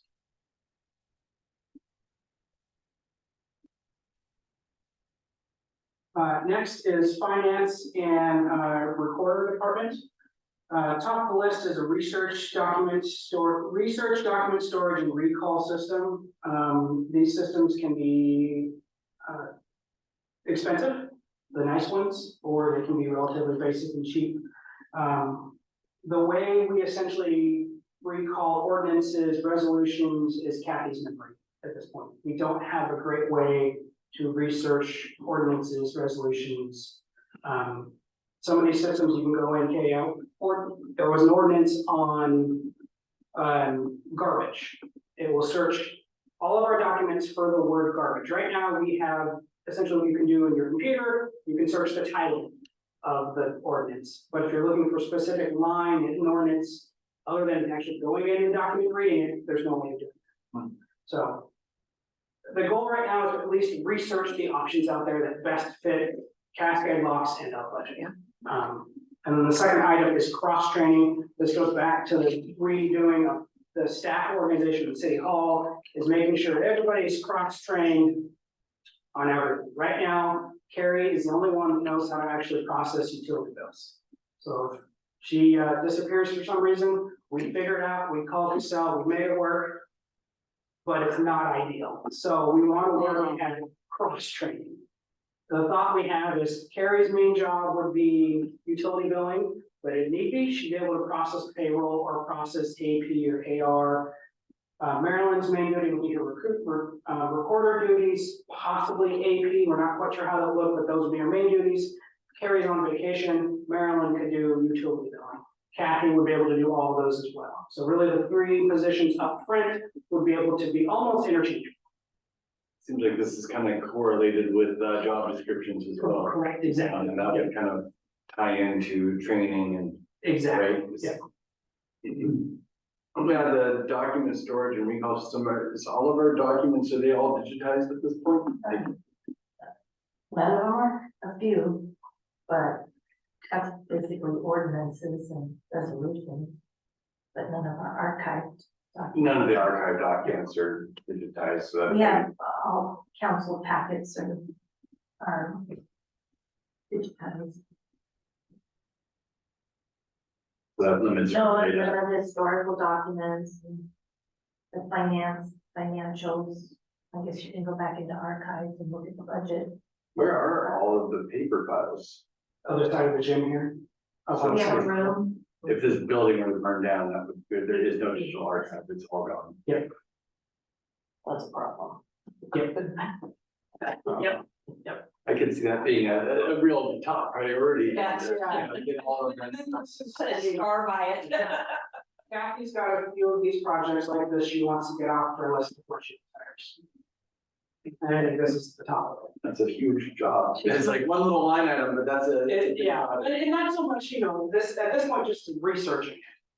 I mean, is it something feasible for the city? I mean, Kathy's not allowed to retire. no, she's not, I told her. When does she want to retire? Not gonna have some. Oh, heads up. Oh, she. There's a warning shot over the bow. So there are companies that specialize in doing that. Yes. Come in and they scan everything and create the online, digital file system and all that. Yep. I had no idea. That totally makes sense. I Yeah, didn't. they're trendy. Yeah, I'm like, oh, that sounds like a great business opportunity. Make them searchable too, so now they Exactly. can scan documents and, but they're not searchable. Correct. The OCR, right, the optical character recognition. Yeah.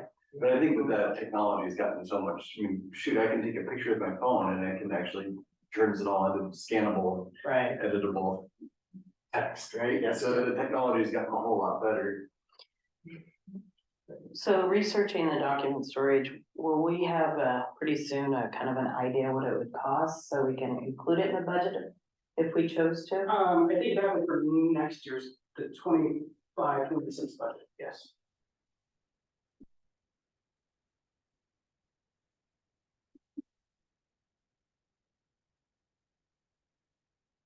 And then mine are just, these are the 6 things that I'd like to have at least worked on or completed by in the next fiscal year. First one is charter update. I do think having that provision in there does hamper the city's ability to get revenue and do its job. Public safety levy. Next would be City Hall, the downtown project, transportation system plan, and electrical system upgrade.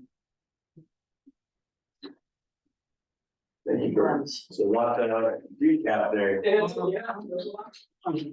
closely do the department goals align with the strategic plan that we put together? Yes, it's time to do that, and to be honest, they really don't. The best they fit in is, increasing our public service. They all kind of fit into that one bucket is better public service operations. I don't remember how it was exactly worded.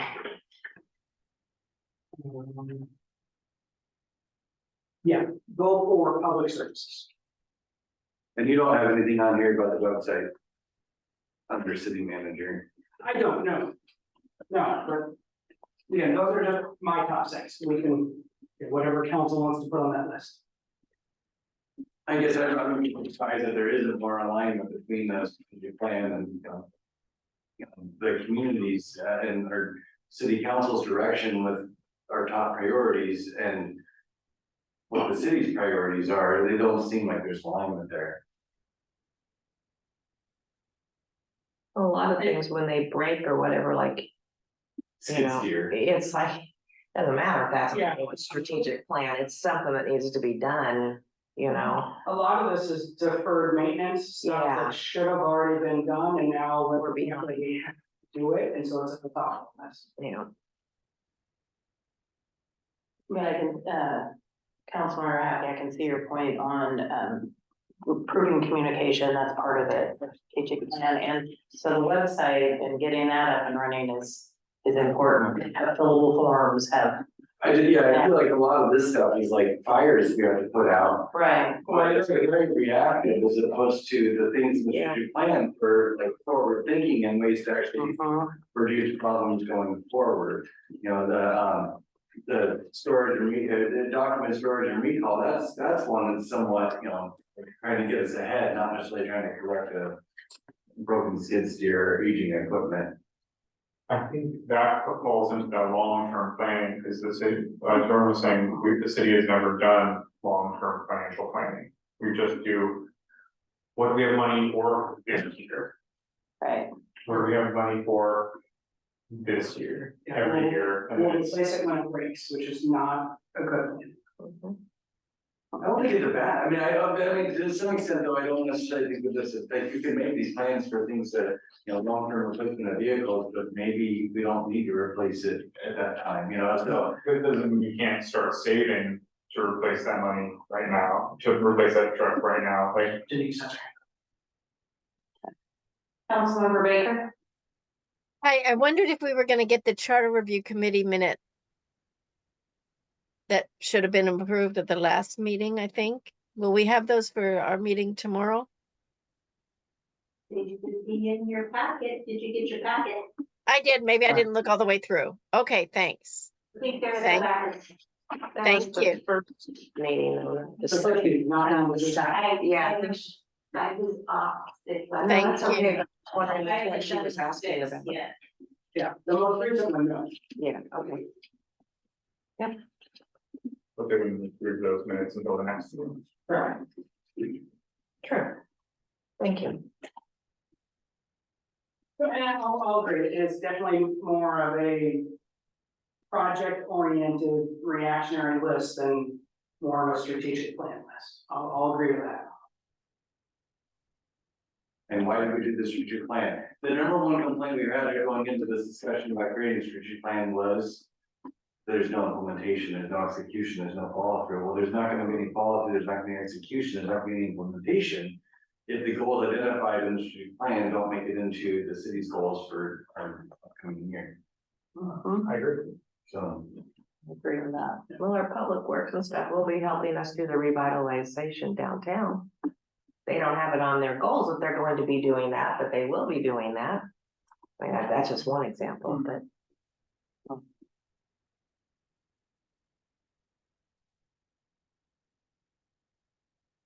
I'm curious on how much we spend a year hiring out for electrical too. Would it pay for another employee at Lyman? So we would pay for another employee, but Lyman or? we wouldn't have, we still have to get a crew back. Mhm. We have to have at least 3, ideally 4 people on a crew to do work. So even if we took 100,000 out a year for employee, we're still hiring a crew. Cause I know this last storm, what was it? 170,000 and Yeah. how many days? Just under 170 over 9 days. And 9 days. We used to So- have quite a few. Oh, we had 4. I'd have to go back and look at our flow charts and stuff. Yeah, we had full four-man crew. The problem was replacing them. The turnover was, Yeah. we just couldn't keep them, Yeah, so.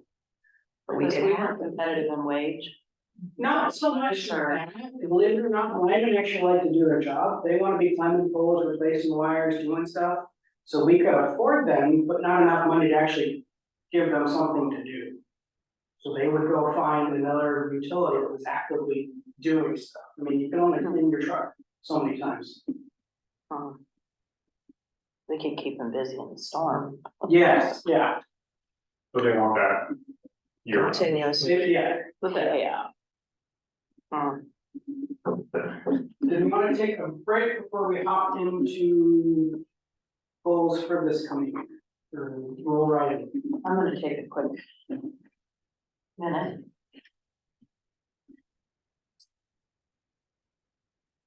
Let's go about the sidewalks. Oh, there's a weird like, not weird. When the road is. So, there is already. Technically Easements. easement and stuff where, so basically to the telephone pole. If there's a electrical pole or telephone pole, that's like kind of inside your yard, Yeah, that's not yours, that's Right. technically the city's. right. So anything. On like one side of that would have to get a sidewalk, cause Yeah, I learned that one fast, cause I had my little front fence put out, he put it back 10 feet further from where I thought it was going to go.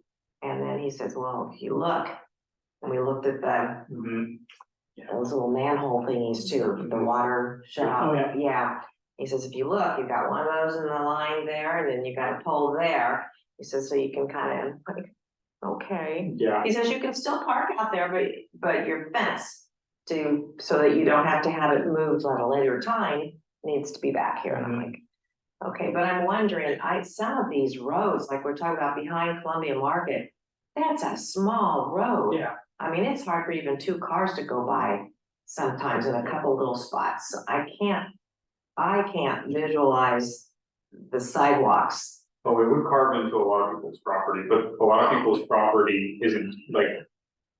It's theirs-ish, Yeah, cause the city Yeah, easement thing. a lot of people won't know about that. I mean, No, it's not our fault, but yeah. Like we're on my street, like one side has a sidewalk and it's a full size road on the one side of the street, but not the other side. And my side, I would lose part of my driveway Mhm. and like a good 4 to 5 feet of what, like right now it's just gravel, but like, On your neighbor's fence. There you go. oh, it maybe either on the line if we're not. Yeah. Like, we need to get pushed back another 2 feet. It will be another topic from housing that begins. Oh, no, but it's one of those, it's one of those things where it's not fun for them, but at the same time, it's, I know it needs to be.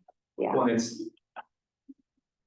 it's an unknown but known thing. So it's, oh no, they're taking my land, it's like, well. The road's always been there, it just hasn't been built there. What did you hand us? so I don't remember what meeting it was at this point. Oh, Would have yeah, been okay. beginning of February, kind of the draft layout of how we would do the plan, again, which is based off of Wood Villages, where they had kind of the 5 main goals that were created in the strategic plan, and then what objectives were in those goals. And in your packet should be the action items from the strategic plan.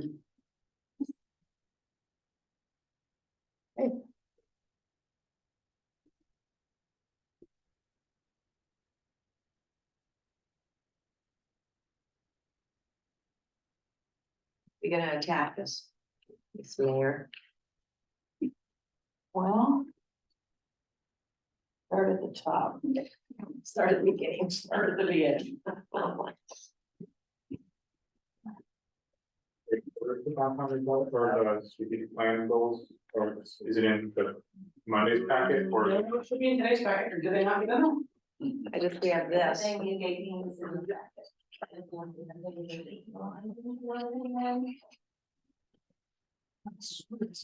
the Three. Don't have it, one, 23, okay. This is last year's. Yeah. So we said. And then there's. Okay. I swear I didn't want. Make a quick copy. Yeah, I can make sure. I think we're looking at those goals too, I mean, Yeah, I could have brought one, I didn't realize we were gonna go back and forth.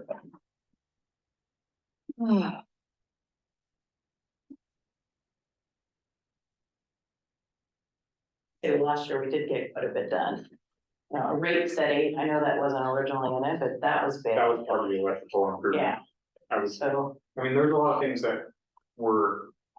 We were going through it, I was marking down like, oh, that's completed, oh, that needs working on, oh, that's.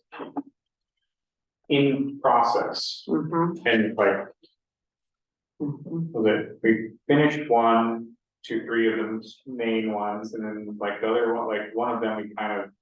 Went in different directions, so we took it off, but I took it off the list, but. Most of them were like electrical system improvement, it's ongoing, it's continuing.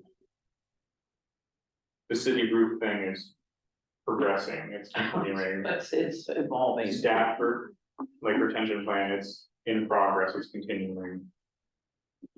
Long-term budgeting is something we are still thinking about as we move forward. It's like nothing, like there's a few things we knocked off the list and Mhm. some of them we're still doing. There were a lot of things I think that were in that list though that didn't have any correlation with our strategic plan either. No, but this was also done, but we were doing, a lot of this stuff was before. Right. Before the- And so the part of me was thinking, do we need to reevaluate some of those goals that we've had on the list that we're not really getting done? Are they really important? I agree. I mean, some of them are going like the electrical system thing, Right. that's, we're locked in, we're locked in on that one. City roof thing, city hall roof, I mean, we're not gonna say no to it keeping going, but we're not gonna, it might not be one of our top priorities. I think it'll change once that report gets done. And then we have a clear footing of where to go from there. It's hard to make a decision when we don't really know. Kind of. Sorry, we don't want your grant, Exactly. Yeah. so we're gonna let that keep happening, we're not gonna go. Sorry, we don't want your money actually anymore, because we gave up on that. We can't do that yet. Not yet. But I think that there were some things that came up in our strategic plan, that we didn't identify that really need to be a higher priority. Like, the website is one that came up. I agree, you know, our website needs some work. And And then, it's kind of low hanging fruit. I feel like as far as actionable things we could really get done pretty quickly and easily, that's something we could make happen, you know? says a priority, get it done, Mhm. move on to something else. And it has a lot of ripple effects to other things that would be beneficial, like our applications for all of our city committees, being able to collect those applications without having people to print that form out, fill it out, turn it into city hall. They could just fill out a public ballot form on our website. Online applications, so that we don't have to. We can send them out to the usual suspects for what we send our things to, but people can also apply directly. Yeah, directly for. Just needs to be updated. Yeah, like, It just needs to be updated. More user friendly. it's not the worst website ever, Yeah. but it is not as functional as it could be. Or being able to have like those notifications, like the notification bar or pop-up windows. Yeah. Go to the website about the planned electrical outage next week on Friday from 10 PM until 3 AM. Yeah. You know, like, those Yeah. things we get out. Yeah, the fact we can't do that now is really annoying. And it's stuff we get hammered on from the residents that are frustrated and we keep hearing it. I mean, Well, that goes in line with the strategic plan, they wanted to have If we communication. get an evacuation order, we can quickly update that, like, oh, we are in stage 3 of our fire evacuation, or 1 or 2 or 1. So that people, like, if people, like, I know I want a certain stuff, people are getting their doors knocked on and told to leave, but like.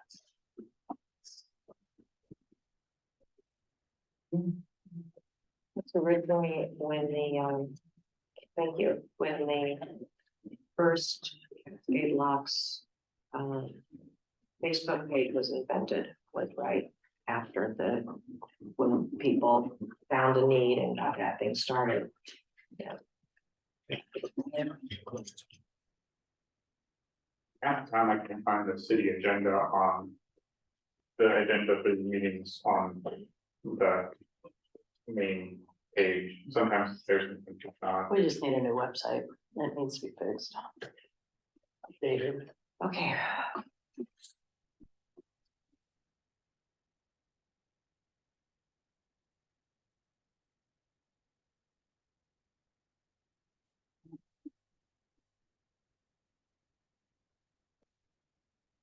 We start on the strategic plan recommendations, or do we start on the other goals? How are we gonna cross-reference these? Okay, so you have questions too, thanks. Yeah. So on this little sheet that we've got, this Cascade Locks 2024-2025 annual project plan. Is this, and these are all of the goals from our strategic plan.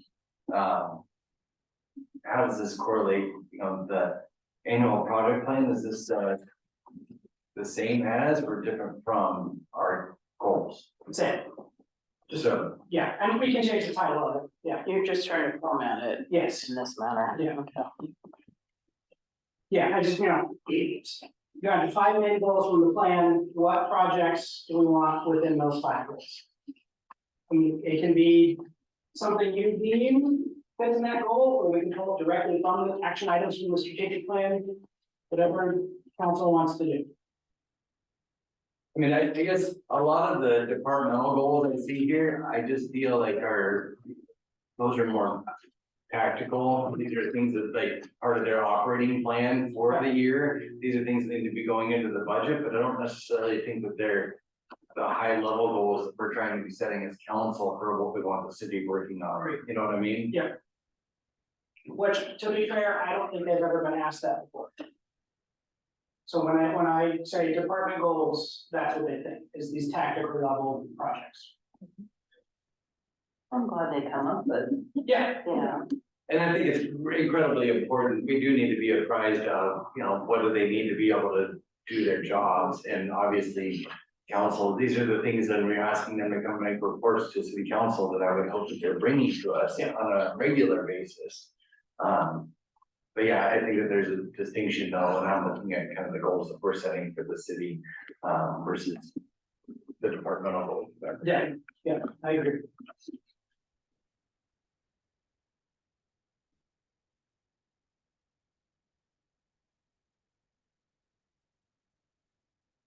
hey, do you wanna go over the last one to start this one, or figure like what, if we're gonna keep any, or? I mean, the code enforcement, that one we can take. That off. And some of these may actually fit into the buckets we have identified here, right? Right. The recruit the finance officer. Second on there, we had that as a high prioritize. I don't think we're going to do that. It's a thing that it looks like we're just not gonna be able to fill, like, we can't fill that position at any level right now. We can keep trying to fill an accounting clerk's position, but if staff thinks we can do it without that, then it's. Yeah, to get the finance officer, finance director, we probably have to pay them more than I'm currently. I mean, we don't have the budget for it. There are some things that we need to do that aren't necessarily gonna fit into these buckets either, though, like there's, right? I mean, I think that, the finance officer, you know, that kind of falls into that discussion about the job descriptions and organization responsibilities. That means that I do think that that should go, you know, you're working on the handbook, you know, those kind of all fit into that same kind of category, but what do we want to call that? To me, a lot of that just falls under the public service, general public service and what's the word I'm looking at? Optimizing our public service, I guess is the word I'm trying to say, and all of that is how we organize city operations, how we efficiently run them. And that public service one is kind of a catch-all to me. Yeah, you're right, You know? because it includes the performance and capabilities of the city government. Yeah, So under public service, should we then maybe write down that, I mean, those. What did you say? You want to review and revise all the job descriptions on the organizational chart? Yeah. So what does success look like in that project to you? What does that mean? updated job descriptions, a pay equity study, a market analysis study, and then a creation and implementation of an actual pay structure. So if somebody gets a raise, they actually know what that raise is gonna be. Say, you did fantastic on your job in performance review, you're gonna go from step 2 to step 3, they know exactly what that is. Not, hey, let's see how much money we have in the budget this year. I mean, so it's kind of, so I guess what I'm proposing would be to replace the goal of recruiting the finance officer to what you're describing. Yeah. This general discussion of revising the job description of the pay equity study. Yeah. And the word human resources in my brain, and I don't know really, it's kind of a, I don't know, I'm not quite sure how to say it, but I do know, I'd like to see us get away from CFO at such expense. oh, agreed. I think, So that's something. As we say we don't have money for this, but yet we are spending a ton of But when money. it's caught up, we are not gonna need a finance officer, is what you're saying, right? We'll be able to handle it. if we do, it'd be a limited capacity. Very limited. Yeah. So right now, yeah, it is, It's a necessary evil. yes, Because we're so behind on the Yes. reconciliation, not reconciliations, the audit prep and the audits. Yeah, But you're saying that once we get ourselves caught up, the daily stuff, like the one month reconciliations will be easier. Yeah. And then it'll be less of a workload, so it'll be less of an expense. dramatically, yes, dramatically. So put under public services, how do you want that worded?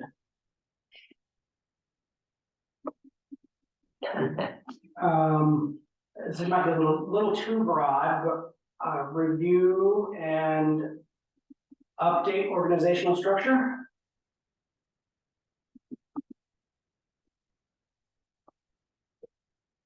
Does anybody have any comments on that? So I think maybe we just need to add a colon, job descriptions, pay equity study, is that what you call Yeah, so that? yeah, pay equity is essentially to make sure we are equitable in pay internally. So you do update the job descriptions and score them, and each one that's scored the same should be paid the same.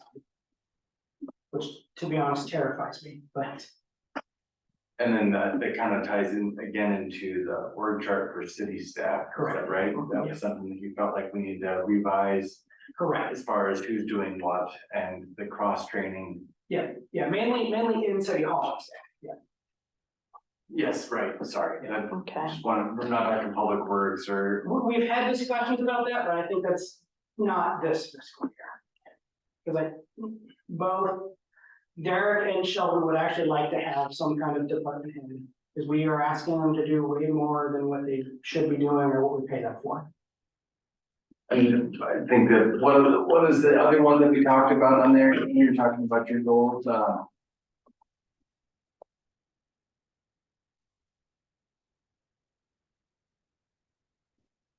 performance metrics and job satisfaction, so job satisfaction was doing some sort of job satisfaction survey, right? Correct, yeah. And implementing some sort of performance review process. Yeah. So I think that should, would it be, Goes into I feel like these are kind of all going together. Yeah, exactly, yeah. Uh-huh. So put that in goal 4. Public service, and that answers the question, You got all that? finance officer. So can you read that again really quick, so we're all on the same page, Kathy? Thanks for writing the notes down. Or are you writing it down up there? Perfect. Review and update original. Okay, organizational structures. Job description. And then salary or hourly.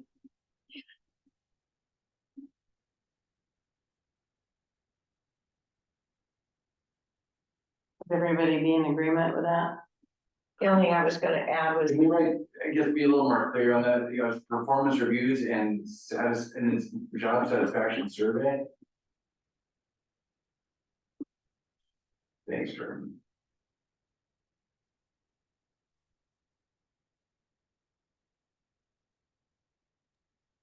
Is something being shared on the screen? Yeah, let me get it up there.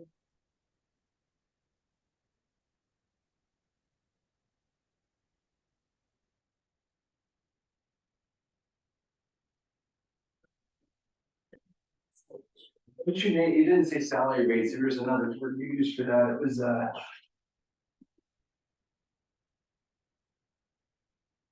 Wage? no, it's, pay equity study? Yeah,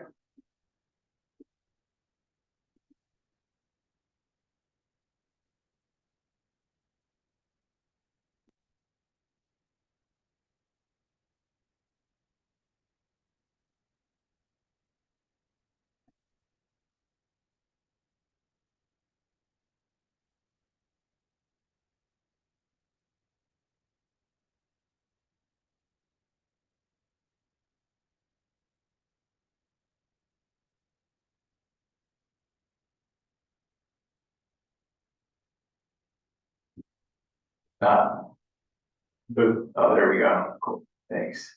That's all wasn't big enough.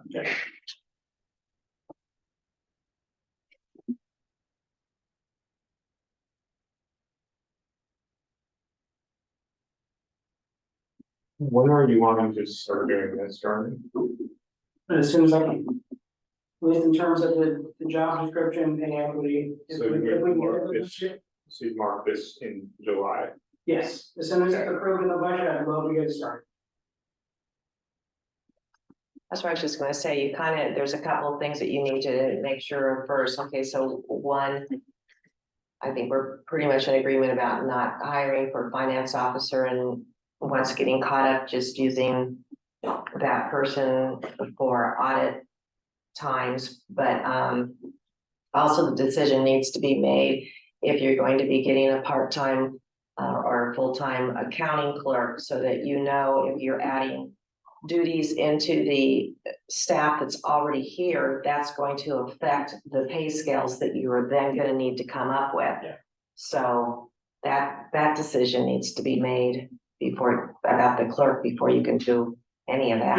Yeah, Can I make a suggestion or comment, I guess, and see what everybody else thinks about this, but I guess before we start worrying about when we're doing these things, maybe just try to get the goals identified, because I think that after we get them all kind of written down, then we might be able to condense them or combine them or delete some.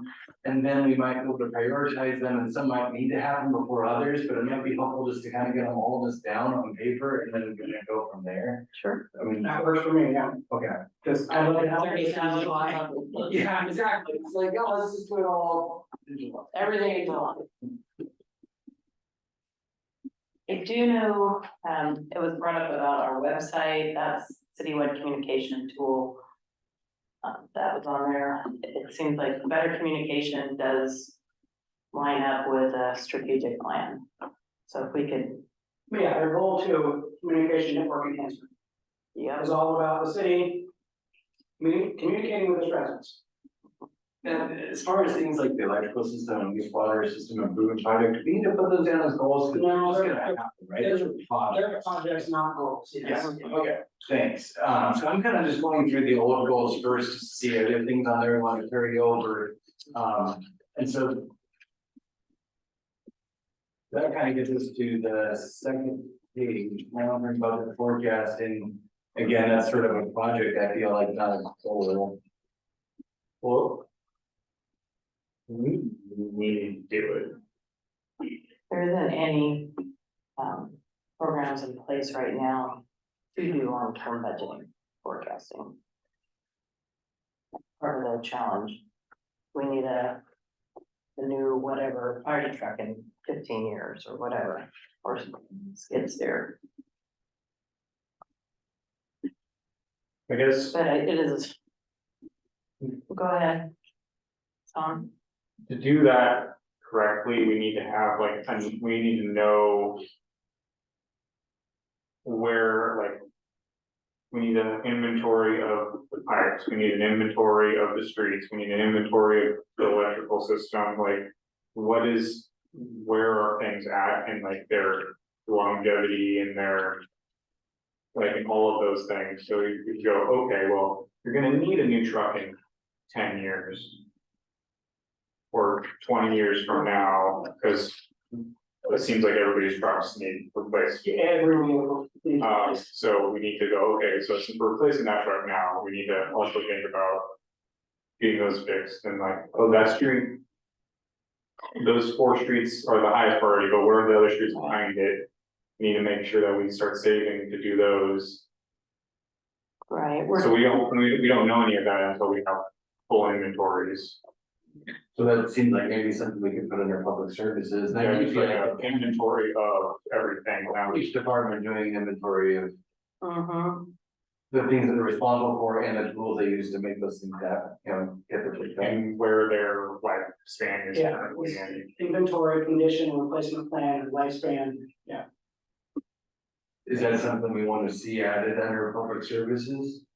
Yeah, no, I love it, yeah, I can direct my staff to that, that's. Mm-hmm. I would love that to be a goal that we need to get done, this, like, as a high priority, because you can't plan if you don't know. Like the same reason we can't plan without a strategic plan, we can't do anything without a strategic plans, because we don't know where we need to go, and you can't go where you need to go if you don't know where you are.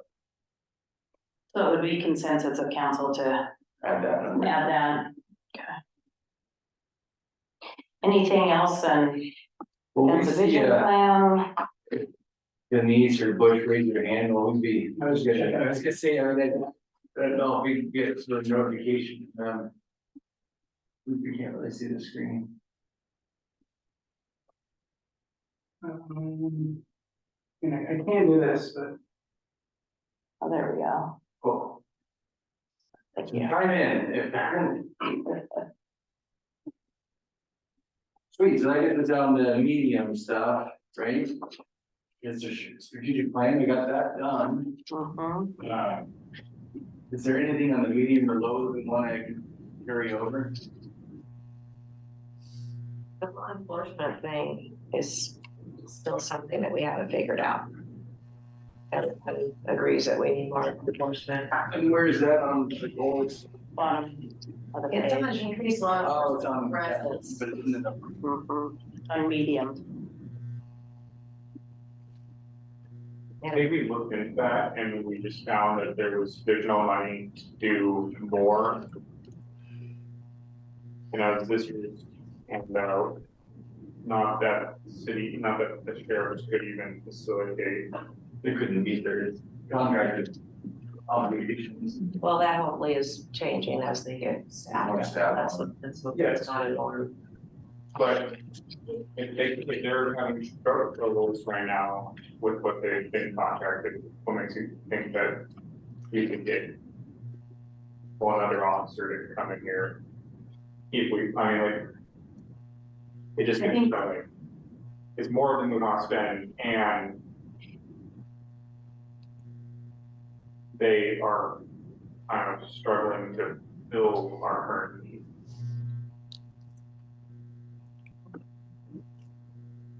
Like, You can take citywide communication tool, we've added that.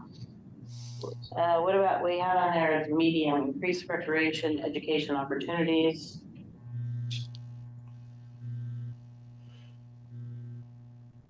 Yeah.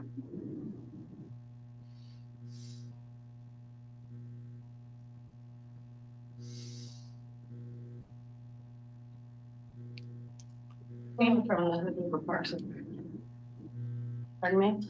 Whatever came from the Hood River Parks and Rec, I know there was something. They don't have one right now either. Okay. That's what it would happen is that they won't have anybody staffing in it.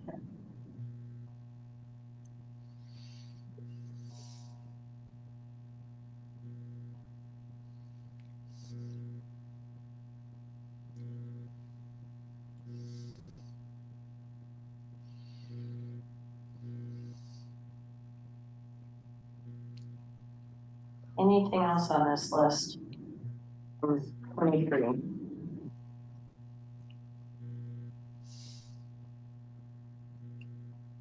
think that board's looking under the railroad quiet zone again. Yeah, the Yeah. board's looking at that one.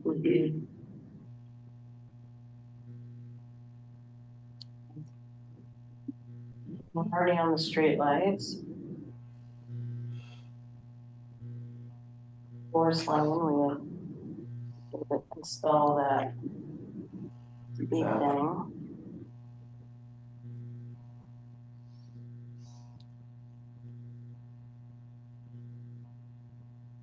When we decided no cameras, right?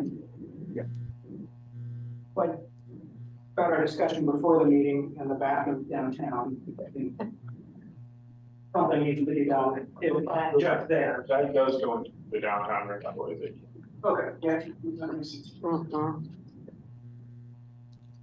We want to update council on the bathrooms just quickly, since we mentioned. Yeah. For those of you who don't know. Bathrooms downtown have been vandalized twice in 2 weeks now. The first time they tried to break into the sewing machine for the shower. The second time they scribbled some lovely words on the changing station and they actually removed the heater from the wall. Wow. The whole, like they surgically took it out to reuse it. I mean, they took it out, they did a good job, but it left exposed wires just hanging out. So. I don't think it's gonna stop. It's only gonna keep happening. And so the discussion on that was to put cameras up to, Yes, I mean, we did police reports, but they're not gonna go anywhere.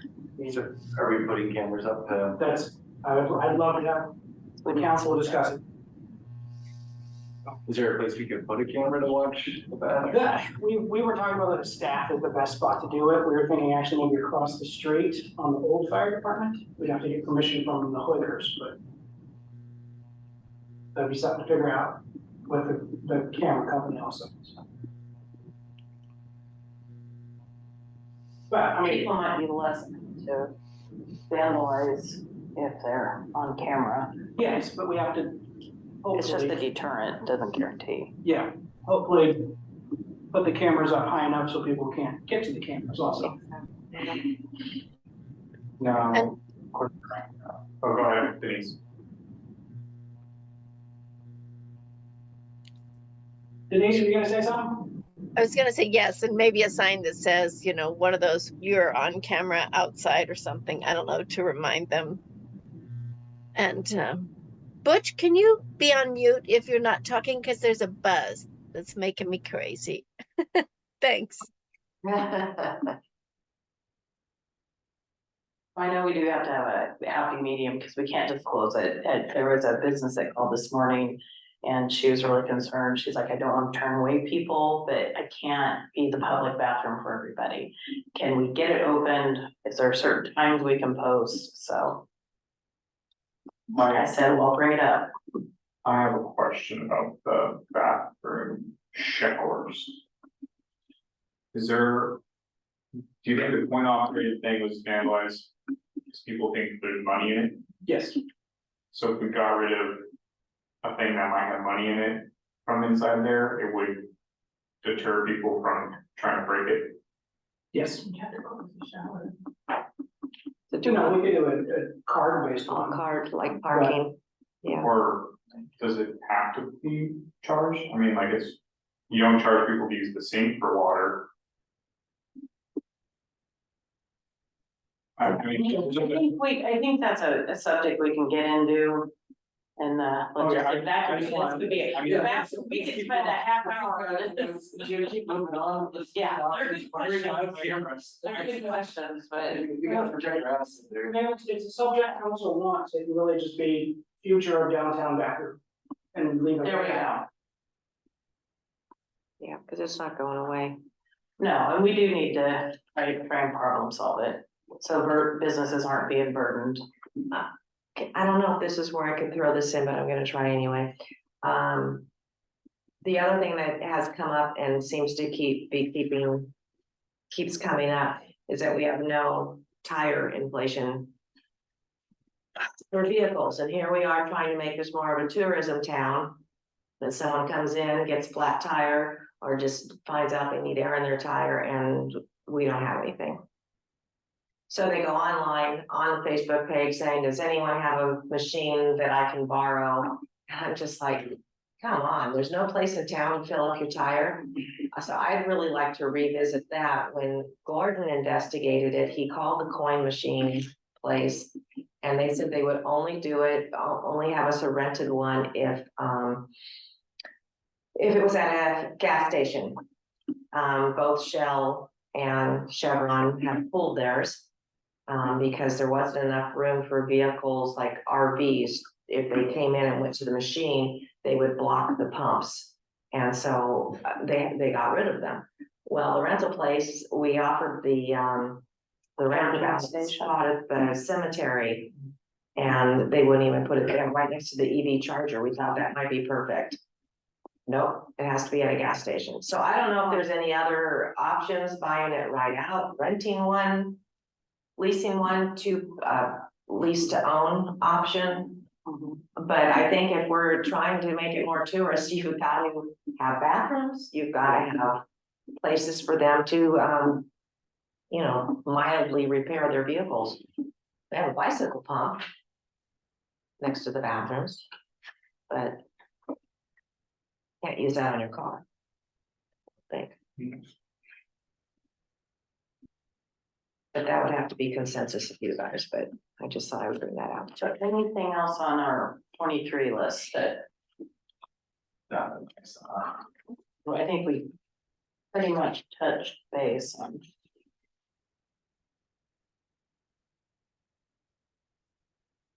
Okay. So is it safe to go to our strategic plan? Yes.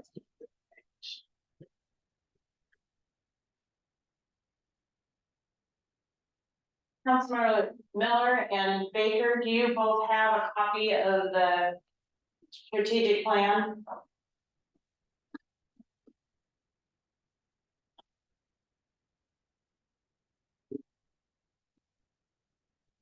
If not, I can email one over. Raise your hand if you'd like one emailed. I have a copy, thanks. Okay.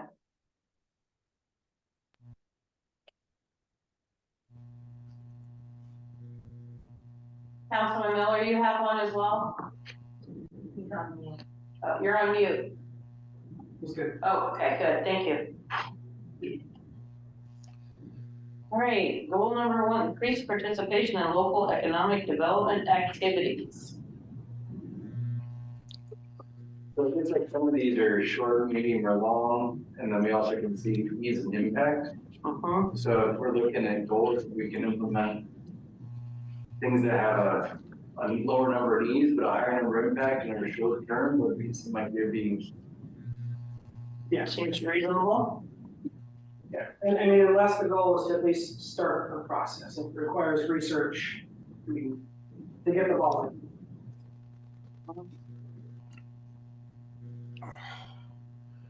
So the building parking lot facelifts program. Looks like that's a short time frame, and medium impact and relatively easy to implement. What does that mean?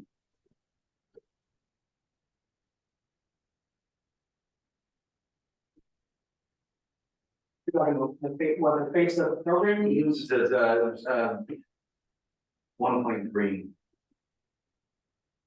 Also says the primary responsibility is the downtown business association. needs to be made first. Yeah, that's really like a group effort to improve the general face of downtown. Was the way I'm interpreting that. It looks like we do have the Main Street program. We just got accepted into that.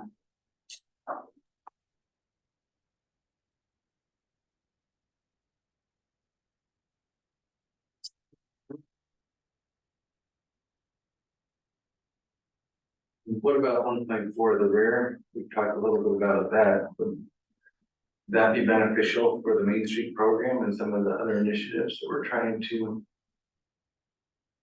Well, I spoke with Amanda Ferguson, who told me about the rare last year when she did a strategic plan.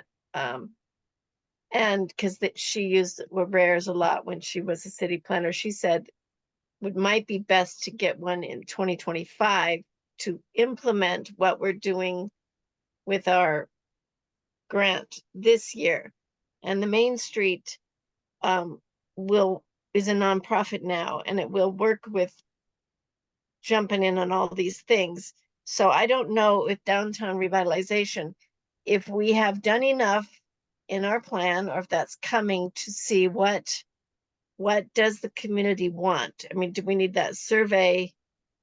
I mean, we've done a lot of surveys with our strategic plan, but where, what does it actually look like physically? That's something that the Main Street's going to work on, not just facades, but infill and getting grants for second floor housing. So I don't know what that's called.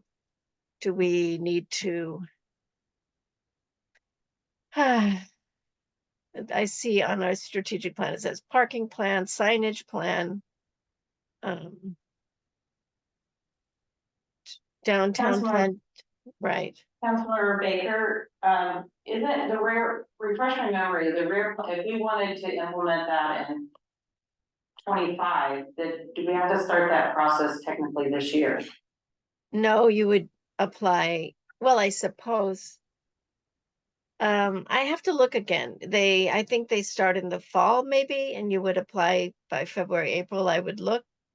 But it was my understanding we didn't need to Pretty early apply in the till year. last, You have to apply. So last maybe year. there's some work. we But need to do remember, to it costs money. A Right. rare intern still costs money, $15 to $20 an hour. So there has to be money to do it. It's just hiring somebody at a lower rate for. So I know the Main Street doesn't have any money right now, and I don't think we do either for that. Timeline So- for rare program, member applications are due April 28th. Member phone interviews with rare staff are early May to mid-June. Members interview with potential host organizations, June 28th to June 24th to 28th, early July. Final placement decision made, member orientation September 4th through 6th. Member service with rare AmeriCorps host begins September 9th and lasts through July 31st. So it seems like prepare for applying for. There would be something we'd be wanting to put on there for a goal, because if we're having this conversation in March next year. And we want to apply for a rare, Right. yeah, it would be in. So we make it April. 26. Yeah, it'd be in the 25-26 budget. Unless we really want one now. No, I was thinking that would be at the end of this year though, wouldn't it be about this time next year? Yeah, then we would start doing our application, yeah. So, but wouldn't, I guess, do we need to do anything to prepare for the application? Not if we're go shooting for next year, no, not at this point. Okay. I mean. Just making sure we attempt to budget for it.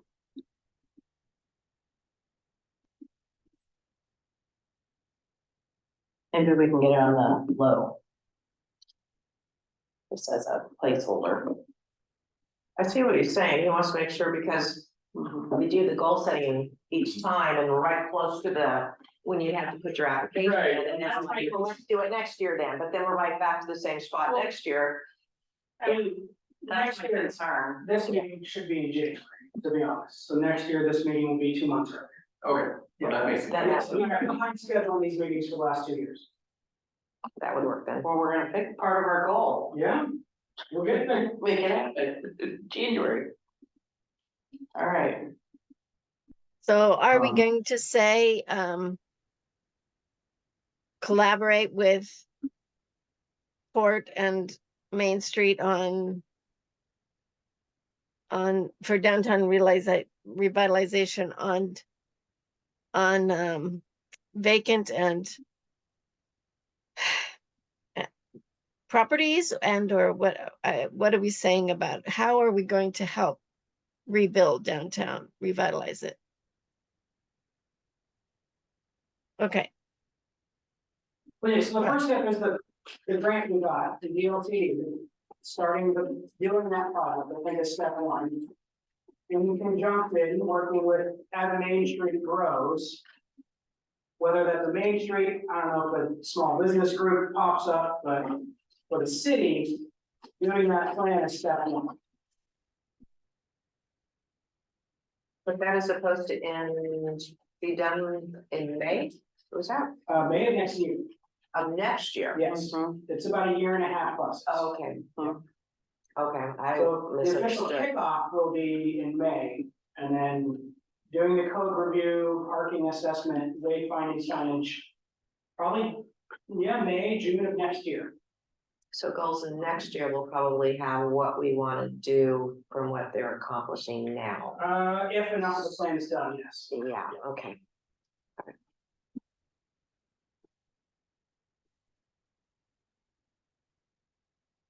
Because when I look at our list and stuff here, it's like.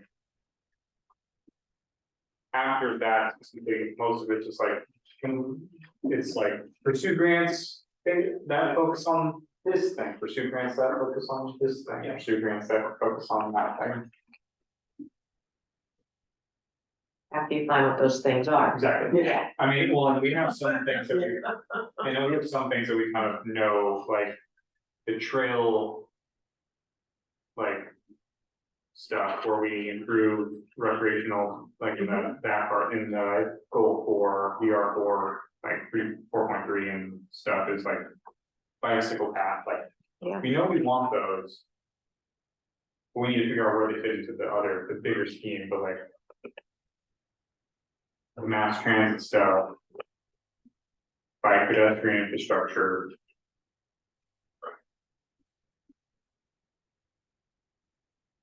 All these things are things that we want to look at grant at transport, so.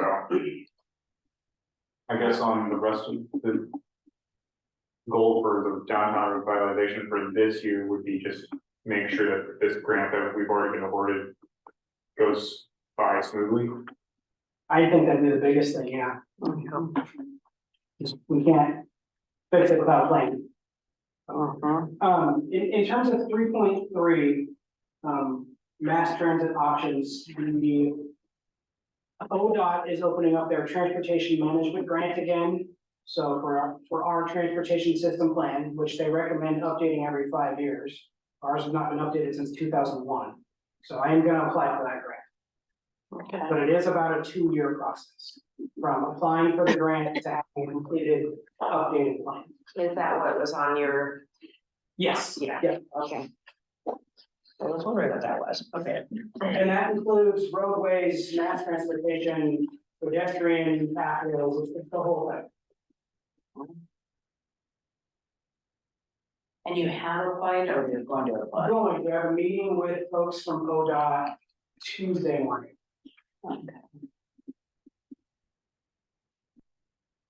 When does that grant close?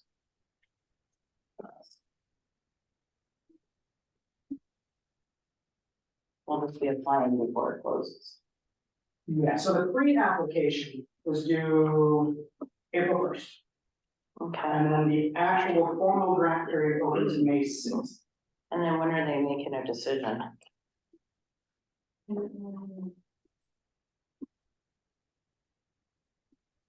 They're not due until July 31st. So sometime in July 31st, I'm not seeing a decision date. Okay.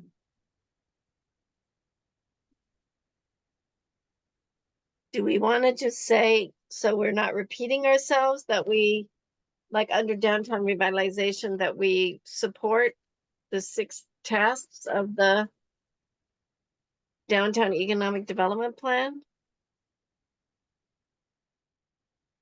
Or something like that?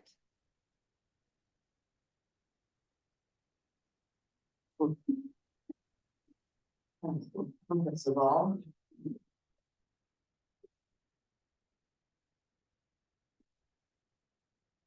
Yeah.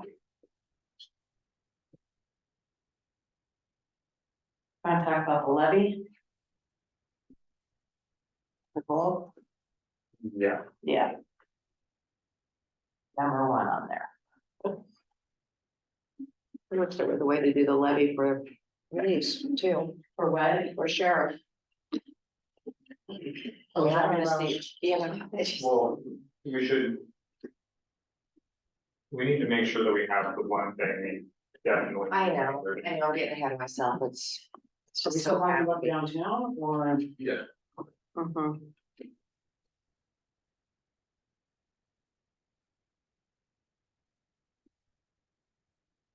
I'm not sure I understand the second line item there, the downtown revitalization project.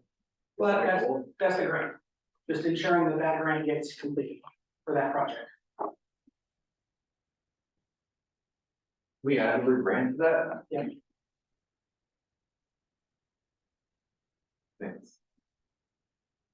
And that grant was to rewrite the CDCs. That was the main thing, was rewrite CDCs, explore parking options, and then wayfinding signage, were the 3 major things. Got Because we have no parking, or limited parking, and signs for businesses that have not existed for 10+ years. Yeah. Apparently there used to be an ice cream shop here, so. Yeah. And Oh, where? a combination of ice cream jelly. It was good. Have you seen all the people that stop at Eastman for ice cream? Yeah. Oh, Sean, darn, no. I know. Well, I did it 2 weeks ago, as big as my kid's head, so yeah. So Sign that we have. 1.1 is not so much a levy, but, I mean, just researching funding options. Whether that is, do we use grants as our main focus to develop downtown? Do we do an urban renewal agency? Do we look at a economic, what do they call it? There's another word, economic improvement district. Do we do some kind of collaboration with the city, with the Main Street? I mean, we don't have to have a decision how we're funding, but at least research what those funding options are and what best fits. But again, that might depend on what the results of the downtown plan are as the best way to fund them.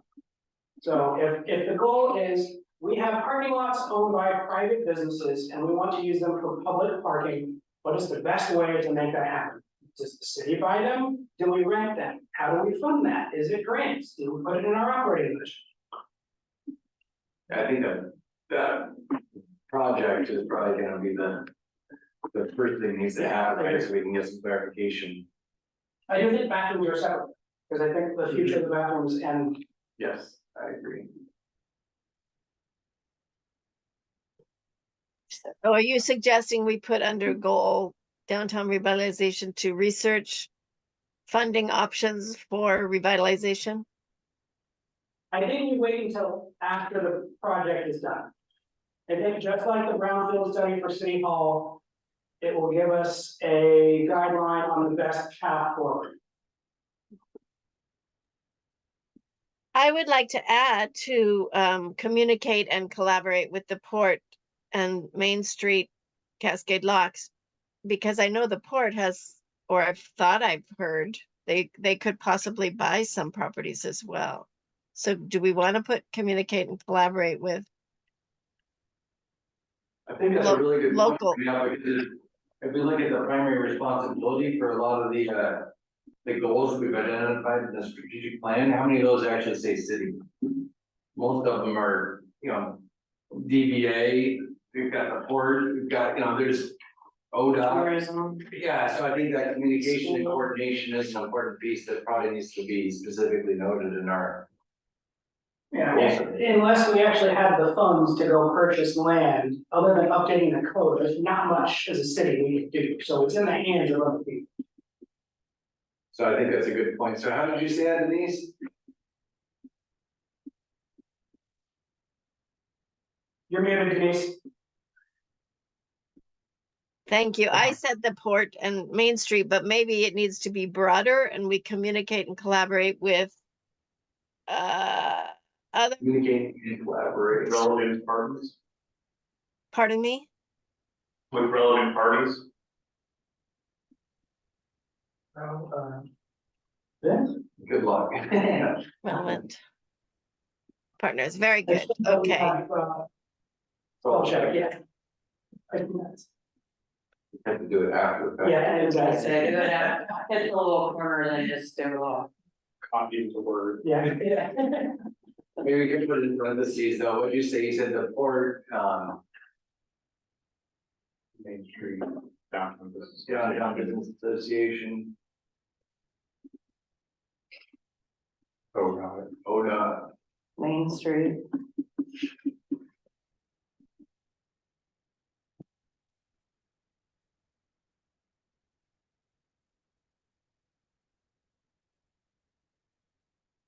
Anything else with downtown revitalization? I feel like we also have to be careful about not putting too much on there too, right? Like we can.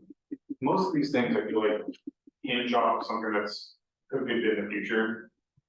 So we're putting them on here, it's more of like a reminder for the future, more than like this is gonna actually get done this year.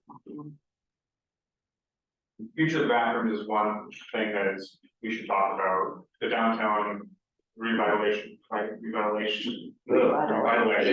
project grant is one thing, but that's the thing that's gonna tell us What to do what next. to do next, Mhm. which in the communicate, we won't have to do a lot of communication until after that grant thing is completed. So my feeling on that is I think we've kind of nailed the downtown revitalization. There's a lot of really hinges on that grant, and once we get that project complete, then we'll have a clear picture of what the next steps are, right? I think we're good to move on. Yeah. Is everybody good with that? Communications, We got the website on there. the website, Do we need verbs in here like support the downtown revitalization grant or consider future of downtown bathrooms? I don't know. I'm in my brain, we need verbs, but I don't know.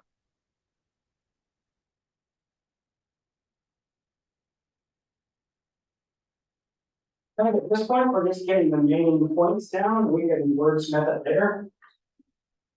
But I get your point though. What does that mean, downtown revitalization project grant? Like, what's our goal? Just don't. Right, so. Just refer back to this. What's that?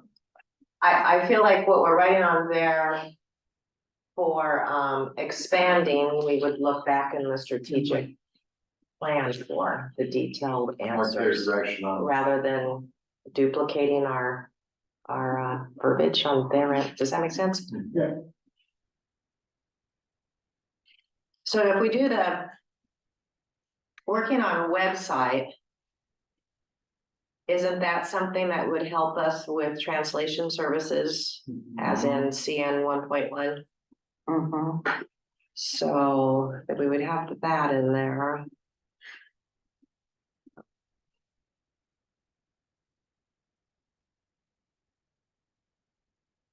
yeah, I mean, like you could have an annual survey where you could just post a survey on there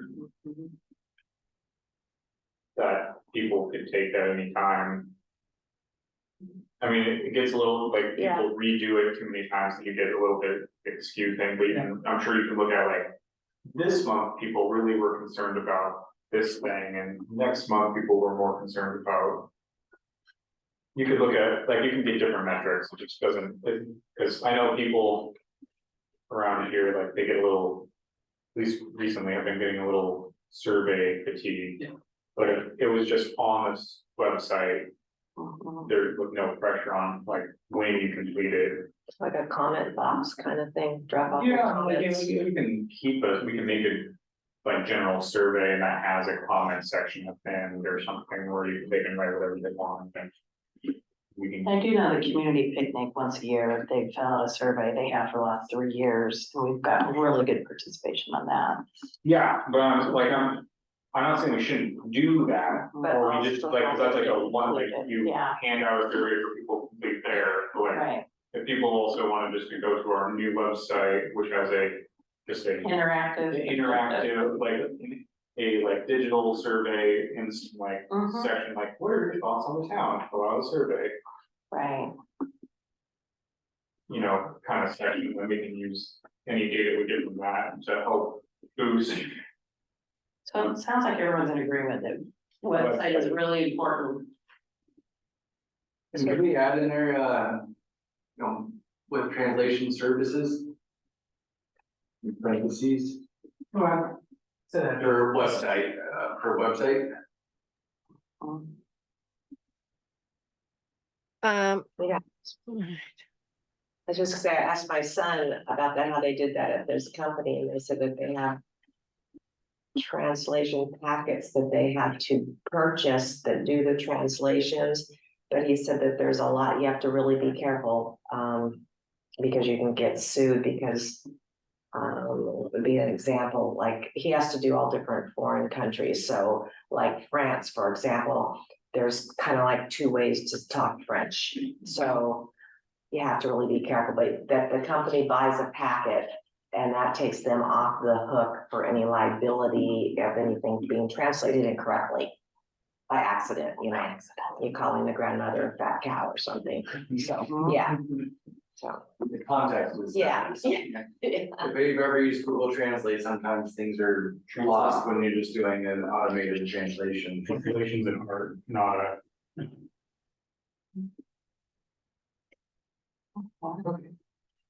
So is there anything else off of the green? I like the Personal- newsletter. I was just gonna say the newsletter. It's just, you know, we're focusing on the digital side, the website, which is great for people that are on the website, but there are a lot of people in town that don't have. The issue is trying to communicate with people that aren't on Facebook, that aren't using the internet, and a way for them to get regular updates. So I was thinking why the newsletter was mentioned in here was a kind of an online communication tool that could be translated for Spanish speakers that live in town. A lot of cities have gone to quarterly newsletters that are 3, 4, 6 pages long instead of a monthly item. Because for the most part, our monthly newsletter, half of it's the same thing. And a lot of the time, at least in my experience, a lot of the time I get the newsletter and half the stuff that's on the newsletter has already happened. Really? Like anything that's in the beginning of the month, like, yes, it goes out at the beginning of the month, but like by the time it gets, you pick up your newsletter and you open the letter, you're a week in and a good quarter of the newsletter is like, oh, I wish I had done that earlier So where do you get the newsletter we get currently? In your bill? in my bill. Right, and so for those of us that are using Yeah. like billing, Yeah, I I don't don't get get it. the newsletter. It's, we post it online. Right. I mean, But you gotta click That's for it, the it's whole not- thing. you gotta click for it, but we post it online. You gotta find it. And yeah, that's my point though, is that it's, we're trying to find a way to connect with everybody, not making people go to our website to get the. Well, I thought you guys got it anyway, even though you paid electronically. Mhm. Ooh. So we're not You're under- gonna say, what, where'd you see that? Right. What's that? Yeah, because people have asked me where, and I'm like, it's in your newsletter, Yeah. go read your newsletter, you know? Yeah, I I think think there's a benefit of the printed newsletter. So I suppose the people that, sorry, real quick, if you don't mind, we'll go over to Denise, but I guess for those of us that are opting for electronic services, we're probably the same people that would be not relying on analog mail either, right? Like, we're okay with maybe it is something that's linked in the email, like here's a Yeah. link to our online newsletter, Or just a separate email. or separate email, yeah. I would like to, Counselor? thank you. I would like to see the translation services just be under a different line called increased accessibility. And then we would do parentheses translation. And I like the recommendation 2.3 of the free advertising, free Wi-Fi. So increased accessibility. There would be translation services, promoting free Wi-Fi areas. I don't know what else it says there.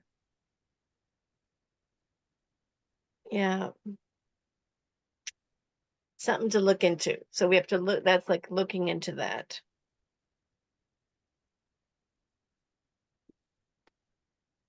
I think it's good to bring that up, because we're not talking just translating the website, we need to be talking about translating our newsletter too. On the other communication and the promoting free Wi-Fi, that seems like a really easy thing that we could share. I mean, it could just be signs around City Hall with free public Wi-Fi. Yeah, I don't know how far our system goes out, but yeah. So you have a little on the bulletin board down there, there's a login. Says for, you can log into the Wi-Fi. Yeah. Yeah, I mean, it's posted down there too, because I noticed that, I thought that was cool. Maybe I'm the only one that noticed it, but The problem is that we really don't have anybody actually come and use it. they don't know about it. Yeah, there's no place to sit down. and Exactly. use it. There's no workspace. Yeah,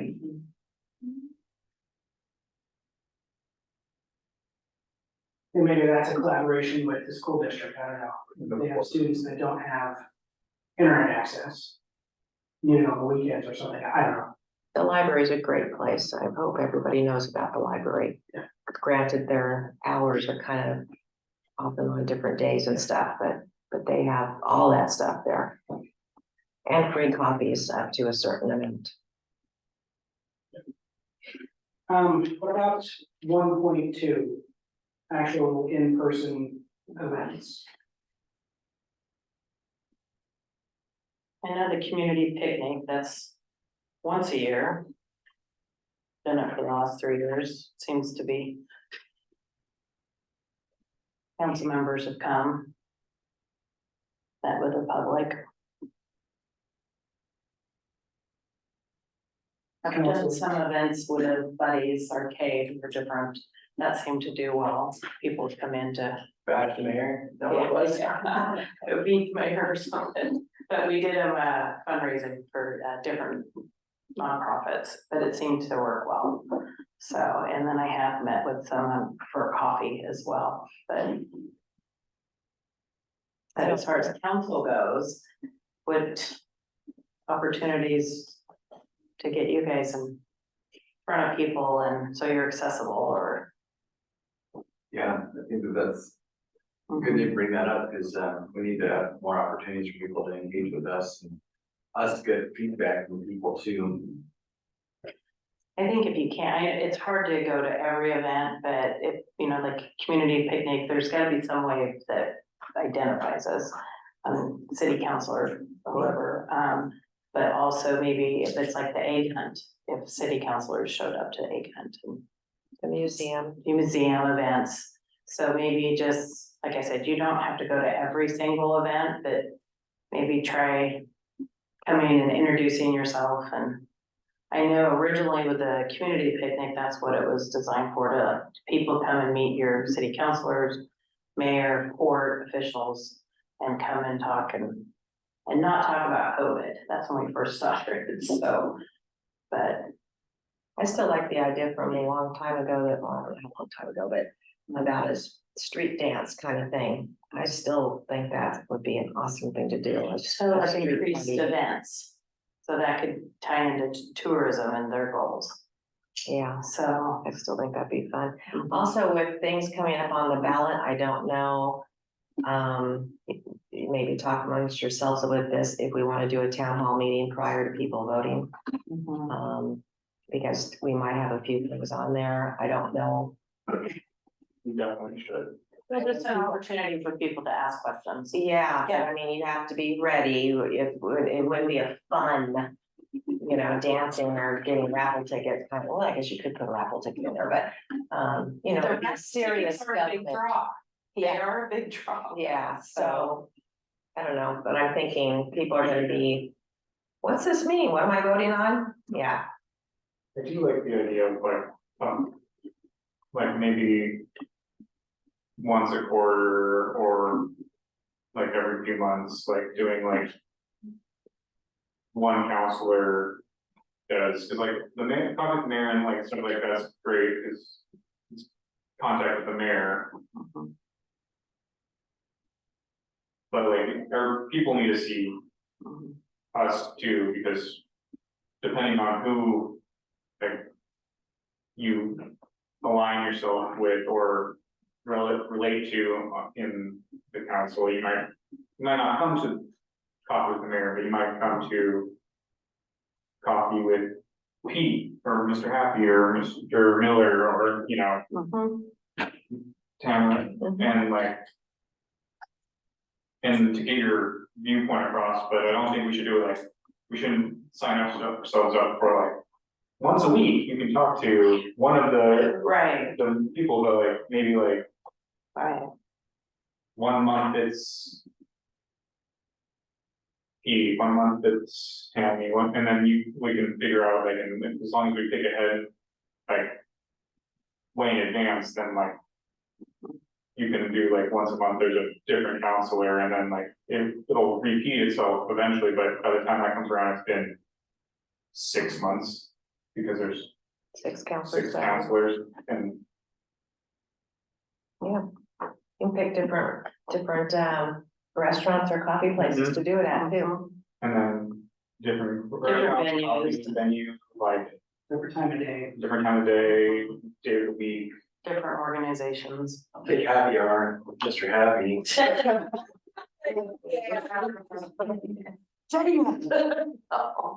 That's a good one. Have you used that one? That's great. That seems like a really good thing, we could roll out pretty quickly though, is to put together an annual calendar of monthly, opportunities for people in the community to interact with council. Yeah, I think that's something that goes in the communication section and then would be relatively easy to do. That's something we can roll out right away. Yeah, And I was, any more discussion on that before we move on to the next one? You got that written down? Yeah, we're approaching 10 to 4, so Yeah. we're dead at 5. Copy. What about 1.3? Develop an annual survey. How is it different from the survey that we're doing right now? It would be specific. So we've done several general city surveys. So this coming up would be specific to fire. The one next year would be city hall or public works. It'd be specific to individual departments. So they have more specific things they know they need to improve on. I feel like that's I an like easy that. thing that we could very quickly I roll like out. that too. But you're out of rows. I am. Add a row. Let's get long, but I have one. Do we want to do a town hall? Is that what's on there? The ballot town hall, and there's going to be general consensus, but I wasn't sure. I think that's a good one, because like if we're gonna be changing some things on, like we're gonna be approaching things on that would change like the charter and. I feel like if we had once a month, if we wanted to interact with individual councilors once a quarter, we did a town hall. That might be Like this one's specific. This one goes for This is coming out. just for ballot. Yeah, so say the charter review and the public safety letter on the ballot, do a town hall, third week of August, I got you, okay, right before the ballot's coming. Right, okay, thank you. and make it fun. I mean, Yeah. Sorry, what was I Common talking and informative. Raffle tickets. The survey on, annual survey on city services. we pick the service now, or does it matter? And we'll figure that out later. Well, let's, yeah, Okay, What was that? I was just saying, should we pick which thing we're gonna do this year. do this year, or we can do another, that can be a regular council. What does that mean by baseline plus one service? What does that mean? All right, what are you? where do you see I'm that? 1.3. For communication and network enhancement. Probably general, how do you think the city is operating, how do you think the city's doing this. So there's some specific questions that would be asked every time, and then one specific to our. Got it, okay. Cool. If I'm getting really excited, because I'm seeing things that are going on our goals that we can actually get, like, that it meets some of these strategic goals. Okay, next one. 2.1, is that where we're at? I think we can go to, And we covered them already. Okay, yay. Oh, yeah, the wireless internet, okay. Spanish, and that. So we're down to, I guess, is it, I guess, 2.1, City Hall. I think that's the only spot that's actually listed. Prioritize improvements to that improve accessibility, undertaking a remodel, new construction and modification to a city-owned facility, including City Hall, Fire Hall. I don't think, I think our study is gonna help us figure out what we're doing with City Hall. and I don't know, we need to write that on our goals of, I mean, we're not gonna build a space that's not ADA accessible, right? yeah, Right. and plus that's a long-term goal. yeah, but does council want just the future, kind of like we're going with the future of downtown Athens, the future of City Hall as a goal? I think it's a hot topic. It's been kicked around for how long? Do we get one? Do we not? Do we move it? Do we not? Do we sell or not? I think it's definitely something to keep on for a long term. I'd like to, there's gotta be a solution because the continue to work in mold, leaky roofs and everything is not. That's Well, you can not, put your subtitle, the one that you're going to look after, or that they're, the Brown studies, is that the one? Yeah. no. So, And I feel like it almost falls more under public services than it does under, That's what I was gonna say, yeah. yeah, Mhm. under communication and network enhancements. The reason why that was under there was just because it was about the accessibility thing. Yeah. No wonder talking specifically about City Hall. Oh, there it is, yeah, you're right, one, yeah, it's in public service. Okay. I jumped the gun. All right, code improvements. You just don't want to talk about code. Never. We are already doing the, or did we, this is to do codes, not. But can we, this 1.1, is that the advisory committee, is that for code specifically, or is that charter review committee? So this is development code. Which will happen after. Isn't that also, That's part of the project. Projects provided in the downtown. At the end of the project, we will have a draft development code to replace that. we can, So under code improvements, could we have revised CDCs? Is that a realistic goal that we think we'll be able to get that done this year? I mean, we're gonna definitely get some recommendations and we've got the grant.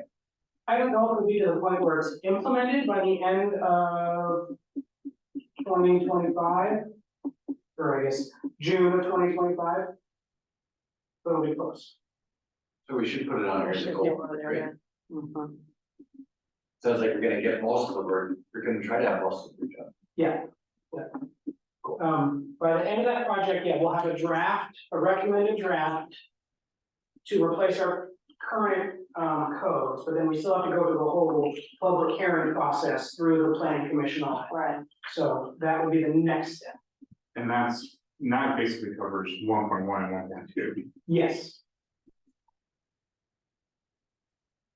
Good. Is it mentioned?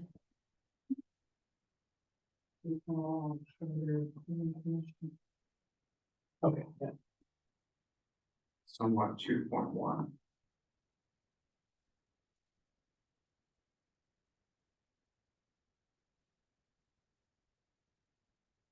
I mean, 2.1 or 1.2 is the audit and then 2.1 is the modification. Mhm. Yeah, those first three kind of go together. So for this year's goals, are we just trying to get the audit? Our CDCs, or are we trying to get them updated as well? We're doing 1.2 or 2.1? Would be covered as part of the project, and then actually updating them would be after the grant project's done. And what are we trying to get done this year? I mean, I'd love to have the new codes in place by the end of this next fiscal year, but it really depends on the timeline of the project. Can we separate them on here then, as audit CDCs, then update CDCs, since they're kind of two separate? Yeah. And they're gonna happen in kind of different timelines.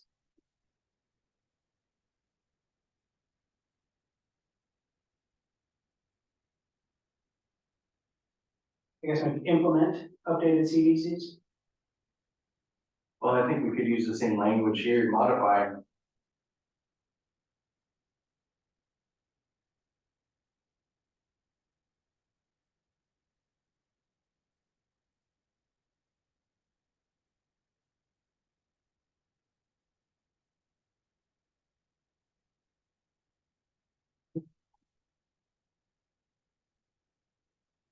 Then, 2.2, train and adequately fund local staff to administer and enforce the codes.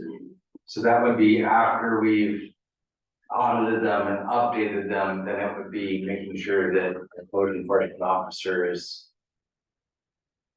I don't know that that's, we need to write that down, right? I mean, that's, So that's more of a really tactical thing than yeah, And that is yeah. definitely at least a year out. yeah. But as far as, I guess, so is there anything else in the code improvements we need to identify then?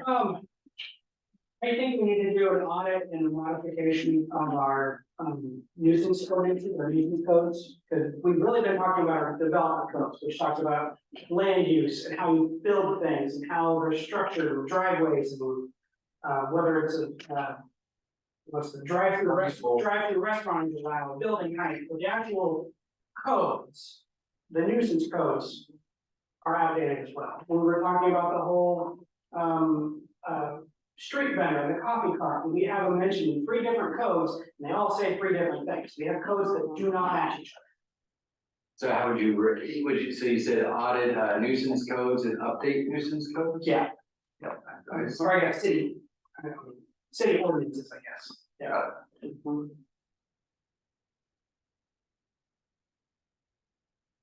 And really, we should find a grant for that, because that is, Correct, yeah, that is not a cheap or easy thing to do. Nothing else. but that I know is, I mean, That would help quite a bit. political block and no amount of like saving up or would make that possible.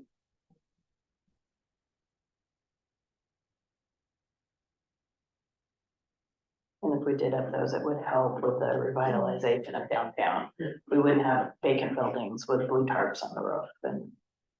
Because if there would be an ordinance or something, I don't believe we have any derelict buildings right now. No, Or dark, they call it dark buildings. Anything like that. This is a handout. Councilmember Baker? Thank you. Under, I know Pete or Councilman Happy brought up C1 2.2, train and adequately fund local staff. So I want to just put that out there. If Kathy Woosley is talking about retirement, then that's a big training that we need to budget for with her institutional knowledge. So I don't know if we put that in there, we just keep that in our head. Is it, you know, is it something that Marilyn wants to move into? I don't know how that happens, but that is, to me, that is you've got a fund to train that person. You can't just let her retire and not, and have her gone before the new person comes in, I guess. But is that, I'm putting the cart before the horse because we haven't really heard? That's more of a transition plan than a training issue. Okay. She hasn't mentioned, to my knowledge, she hasn't mentioned that she's retiring this Yeah, year. It's, you know, Yeah. it's not, Not this year. it's not, no. I'm sure she'll get mad at me for mentioning. She won't know.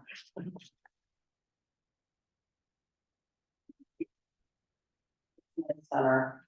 But do we need to Well, put something in about training anyway, because it's in our strategic plan?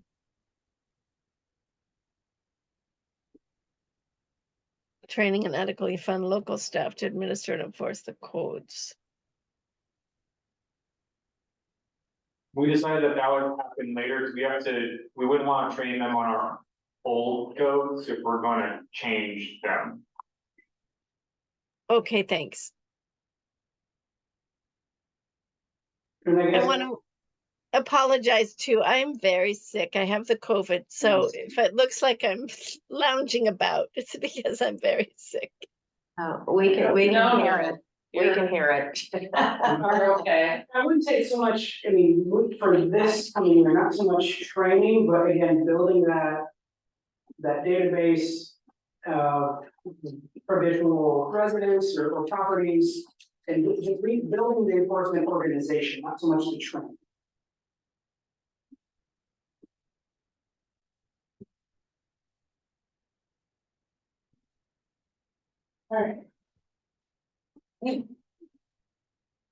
Oh, yeah. Where are we at? We already talked a good bit about public. Unless we want to look through this, the public services.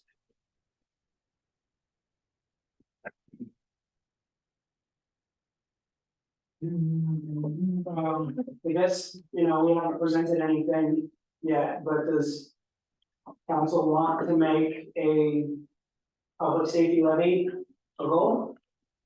It can always be amended, but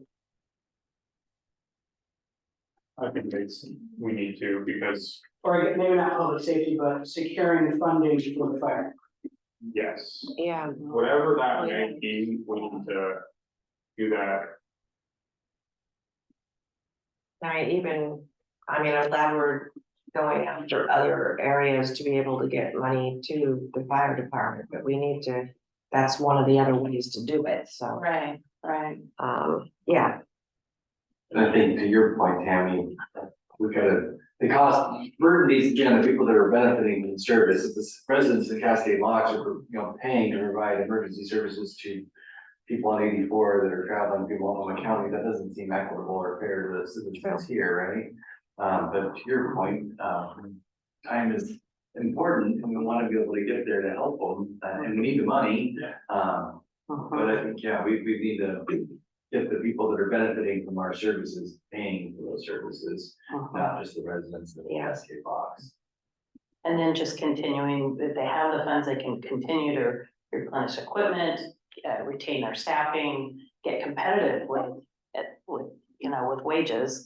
So it's not, I'm glad we're all moving away from, oh, we need a new truck, or we need this, we need it now, versus, so this is long term. and the fire department does, when he presented a while back with the raised rates for for his services, he does not charge Cascade Locks residents as much as he would Right, an out of towner, right, so. right. And that's pretty standard. Yeah. But so is it consensus to move forward with developing a levy? Well, we need to find, I think we need to, it needs to be, I think the levy should be our last option, because people are not gonna want to do it, but it's a need thing. But we should look into every other option. Can you give me an example of some options? Well, something like the county thing, like anything that could lessen that burden and lessen the burden and increase our revenues. So that if we get all those things, then if we need a levy still, then the levy can be less. Then, because right now we just go, we need a levy and they need to cover our shortfall right now. It's significantly more than what it could be. Right, I think the details of the levy, that's something to be determined. What's the deadline for getting it on the ballot? August 16th. But that's having all the verbiage, everything crossed, Ready to go. But it seems like we've got some time then for us to find out what that budget deficit is that we have to make up. And trying to, you know, meet that deficit the best way we can by negotiating with Multnomah County and maybe picking up some transfers with AMR, you know, there's other things that John had as far as ways to generate revenue. Levy was one of the options, but to your point, explore the other one before we put the burden on the rest. Another option is we could do, like a repaired food tax during tourist season. I know other places they've done a kind of, not a TLT, but a room fee. Where it's, you know, $3 per night per room as a fire and rescue service. I mean, there's. Are those all things we had to put on the ballot though? Because Yes, there's we tax and everything on it. Will you be able to, hopefully persuade Multnomah County to pay us more by that August deadline? Do you foresee that maybe that's long enough for you to get I am there? hopeful, yes, I'm hoping to have an answer before I actually get something in front of the budget committee, so about a month, but we'll see. But you're not talking about adding a food tax on restaurants. Yeah, or prepared food tax. I know, I'll give it Yachats an example. There's restaurants down there that have implemented like there's just an automatic, like, it's not much, it's like a couple dollar fee or something. Just added to your bill, and I know a lot of residents in Yachats and also people who pass through, they will not go to those restaurants because it's just. That was the last straw. It's the last straw. They're like, we're paying increased fees. Burgers are now $17 to $20 an hour. Or pre-pandemic, you could get them from 12 to 14. Drinks, everything. It's $4.75 for a club soda these days if you want one. So just adding that, the communities along the coast that have chosen to add that as a form of revenue, it's, a lot of people just do it because they're not aware of it, but it does detour a lot of people. They will purposely not go there if that town has those fees. So, Something to be thoughtful of when you're looking at that. yeah, Yeah, as locals, we'd be paying that. right. And it's another fee. Yeah, I like that higher EMT fee on the beds, you know, that's one where it doesn't necessarily affect the. Right, right, The tourists, it's a way for them to help pay for our right. services that. Yeah, I'm not 100% sure if it's something they actually do. I've seen a lot of tribal casinos and hotels. So that might be, they have different rules, but it's something to look into. No, in some places, there's like resort taxes, like being at a resort, there's a different tax. It's not just like a TLP fund thing. It's a, I'm sure they get charged that, but it's another thing. Another fee on top of that, but One, I know this is kind of far reaching, but talk about cruise ships. I know Juneau, Alaska. I know people in the government there, and they charge, like with most ports, they charged, it was like $5 a head or something. So everyone who came in on a cruise ship, and to my knowledge, with the cruise ship coming in to port here, the city, we don't have a per head tax on them. That'd be great, you know. And so, that might be an option there, something, and that's something that is strictly, it's the city, it's a fee, it's passed on to the cruise ships, and the cruise ships pass that on to their passengers. So it wouldn't affect anybody property tax wise or locally, but the ports all ports, I guess they charge some form of it, I'm learning about it, but it creates a lot of revenue for the cities. Is that something that the port has to do because it's a port in their area, or is that? They're in the city, Okay. so it's kind of, that's from my understanding. So, because the port is in the city of Cascade Locks. or is the city lost in the port? It's- I don't know, but it's something to think about. It's just something to think about. Creative way to generate some revenue. Someone's gotta need their child, yeah. And then I could do the church before I can get. Salty thing this week. I think you need to bring one of those Mr. Good marks back over here, just one. Just one. I will refrain. So anyway, just idea. And I don't know when the cruise ships are gonna start, I read something about it, I don't remember either. yeah, I don't. Everything starts real soon. um, Well, Laporte could probably answer that question for you. When they're starting. mhm.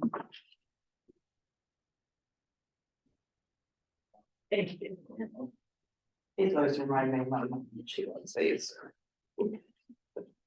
Mr. Miller, oh, Where we at? Oh. Councilman Miller, hang on one second, Jordan will be right back and. We're taking a short break. These are so good. I'm glad they're tiny.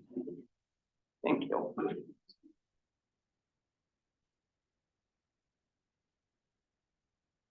The downtown revitalization is gonna look at crosswalk stuff, right? Mm-hmm.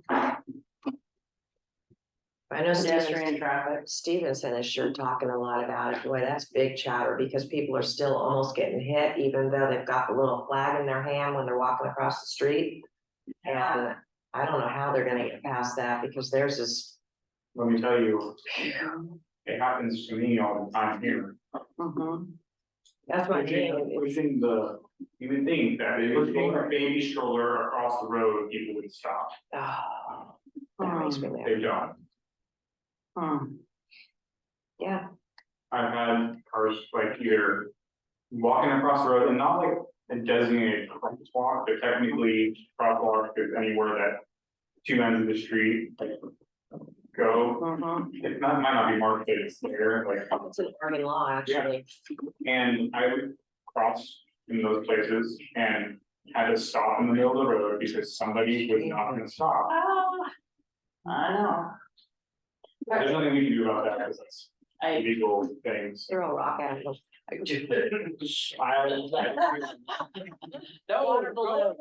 No. Oh, Councilmember Miller, you had your hand up? Gotta unmute. You were talking about that tax on people coming in on cruise ships. Well, the port had negotiated with American Cruise Line of getting a donation per head that went to the museum. So if you throw a tax at them, they'll drop that money that was going to the museum. It's a possibility, but I know pretty much every cruise line has to pay a city something when they port in their, when they Makes sense. port in their town.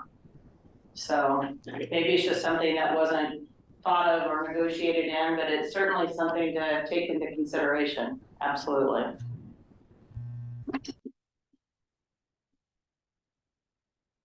Okay, where are we at, Jordan? Affordable housing, we're ready to jump down the last goal. Where we go? Hold on a second. We're on the last goal and it's 14. Is that what you said? Affordable housing? Right. And again, this is another one that, the city itself, other than updating codes, can't do much. I'd say give breaks on SDCs, but our SDCs are already low enough. When we're talking about raising them, maybe we'll think about. Yeah. Don't we have a builder that's doing something or took over an apartment complex, making it into affordable housing? I know you told us something recently. The one downtown, Columbia, something or other, was bought out by Mid-Columbia Housing Authority out of Okay. Dallas, and they're keeping it low income. They're supposed to be doing a remodel. Okay. Part of the reason they bought it, they wanted to keep it as Yeah, affordable housing. okay, so that's still a go, okay. I do know every, for the state meeting and everything we go to, it's all about, what are you doing in affordable housing, workforce housing? What are you doing at the big push? get us a builder and we'll buy them, sell them some land to put it on. Mhm. Do we even own any land that they could build on? What does, does the city own much buildable land, or is it kind of No, we really don't. piecemealed around? The court does. Yeah, we don't really. Even in our, not, like in the fringes, but like there's not any, might not be buildable right now, but there's land that the city owns still. Yeah, up towards the, yeah, Dry Creek where the cell towers are, but it's, I mean, it would take a lot to get it built. Clear land, get infrastructure out there, it's not. Denise says right. Councilmember Baker? So do we put in here again on the codes to update and modify or review and update our codes, our building codes? That's 1.2, right? It's review and amend the development code is necessary to encourage a broader range of housing types that are acceptable to the community, e.g. accessory dwelling units, mass timber, modular, mixed use buildings, cottage clusters, co-housing, etc. That's the biggest thing we could do as a city. Yeah, and it seems like it ties directly in with what we're already doing, right? Do we allow tiny homes at this time? ADUs or are you talking ADUs or? No, just like, for example, the person that's building right up around the corner from me wanted to put 2 tiny homes or of that nature down below while he lived on top, and I was just wondering. Okay, so that would be an auxiliary dwelling unit. We do in. Is it medium density? There's a specific zone we allow in. Okay, I think the tiny home thing kind of came about because there's a way for people to get around the CDCs because they're under the square footage requirement and they're on wheels. So by putting them on wheels and keeping them small, they were trying to work around the CDCs to build ADUs in places where they maybe weren't allowed to. I think by updating codes and things like that, if we can, like all the derelict buildings we have downtown, maybe, you know, who knows, it could turn into, you know, an office or Retail something, above retail. and workforce housing above it. Right, or, yeah, so you have to be careful with that, because we do have a building that is just like that, and now the downstairs isn't being used as a business, right, so. right. Yeah. There's a few, so, Okay, I was just wondering if we were receptive to it, so. yeah. I think that we should put it in under goal 5 though, is because it's revised CDCs to encourage a broad range of housing types. Yeah, Mhm. Would it be a city, I mean, this might be a topic for the future, but would the city ever want to get into buying properties to do these things? Because if we do, we need to slowly start budgeting. Yeah. Like money away to future capital expenditure on land buy stuff. Because if we don't own any of this land right now, but we know it exists out there and we want to buy it, we need to plan to buy it, and we might not have it now, and it might take a couple of years, but it might be one of those things where we need to start saving away. Or I think a better route is for us to support the port in that. They've talked about buying land and at least getting it to the point where it is developable. I mean, clearing old buildings, updating infrastructure and then selling the land. And that's their job. Can you talk about the one, with the condemned buildings? You and I touched base on. Oh, yeah, I mean, there is a section in our charter where we can condemn buildings, but they have to be a public safety issue. It's not a public safety issue, if building's not open to the public, is it? yeah, how's that determined? That's the hard part. It's not open to the public, that's an issue. it's so rickety that it could fall. Yeah, if it's gonna fall over onto public space, or just fall over in general, or It's if been they flooded disconnected several their fire suppression system. Right, that could be a threat to. right, Yeah. the adjoining buildings or Yeah. businesses. If the building has too much fire hazard debris, it can be condemned because of combustible material, Correct. just, Yeah. it's unsafe to Determined. be. Yeah, I mean, I wouldn't let somebody in. How do you go about that? Is there someone in the county that would come? We'd probably have to get the fire marshal involved. Yeah, Mhm. Denise has her hand up. Councilmember Baker? I'm hoping that we'll also add what we did previously is collaborate with stakeholders on purchasing and second floor development. Because the port, again, it's the same sort of thing as downtown redevelopment. The port is talking about some of that. I know that I believe our current code is retail on the bottom, housing on the top.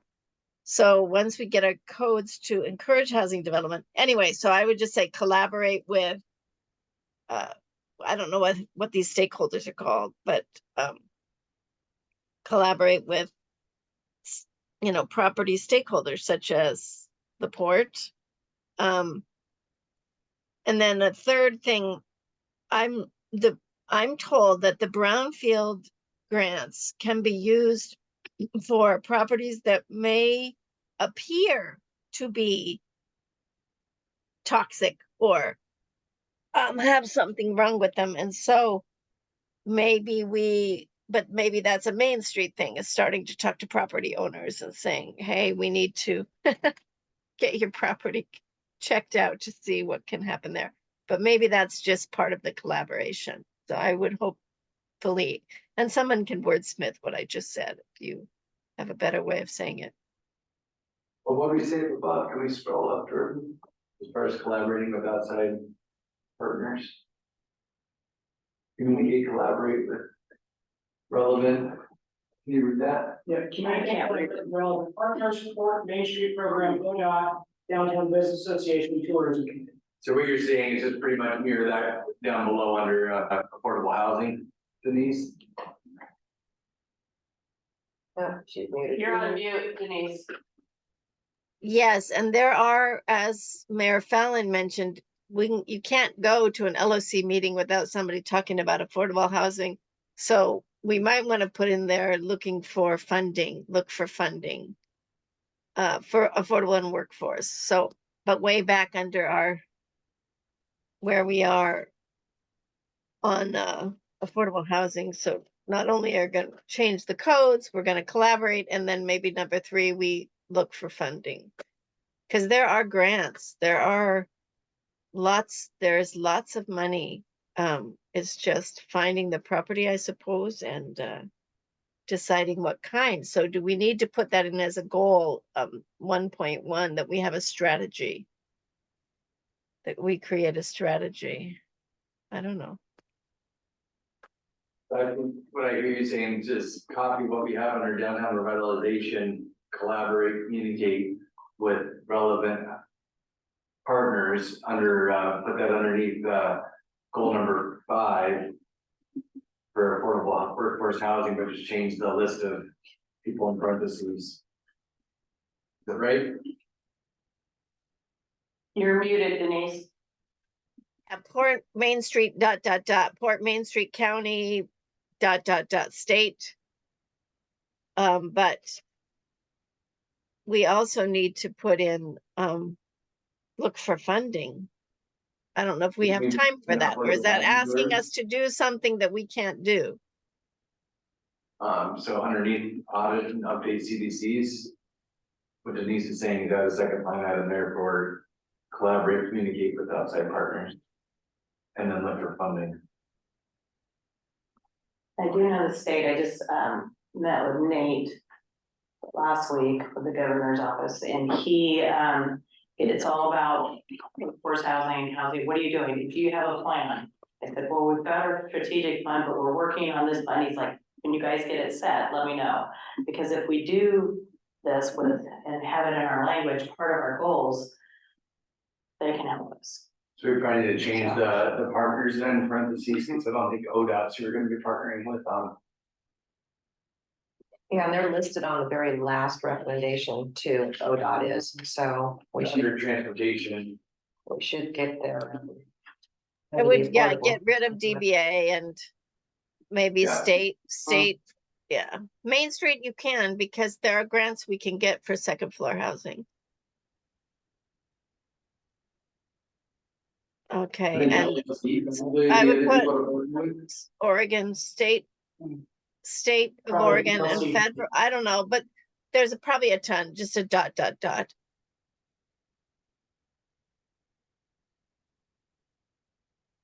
And also that they're also really trying to focus on smaller communities, cities as well. They recognize they've been kind of left out and a lot, so there is money there to throw at them, but we always hear that, there's money and there's a grant for that, but in order to get the money in the grant, we have to have the plan, no, and which we're getting. to Denise's point, every Yeah. LOC conference, Yeah, it's like. Housing is like one of the topics, Oh, yeah. every single session, there's a class on housing, you know, it's a Oh. hot topic, so. there is, and there is lots of, not only state, but federal money for that. I know there's a, large community in Troutdale, a senior living housing, and it just was sold. And it's turning into, affordable housing for families. So they got big grants for that, so. mhm. And do we need to add Yeah. one AH 1.1, create a housing strategy by 2026? Do we need to add that in there?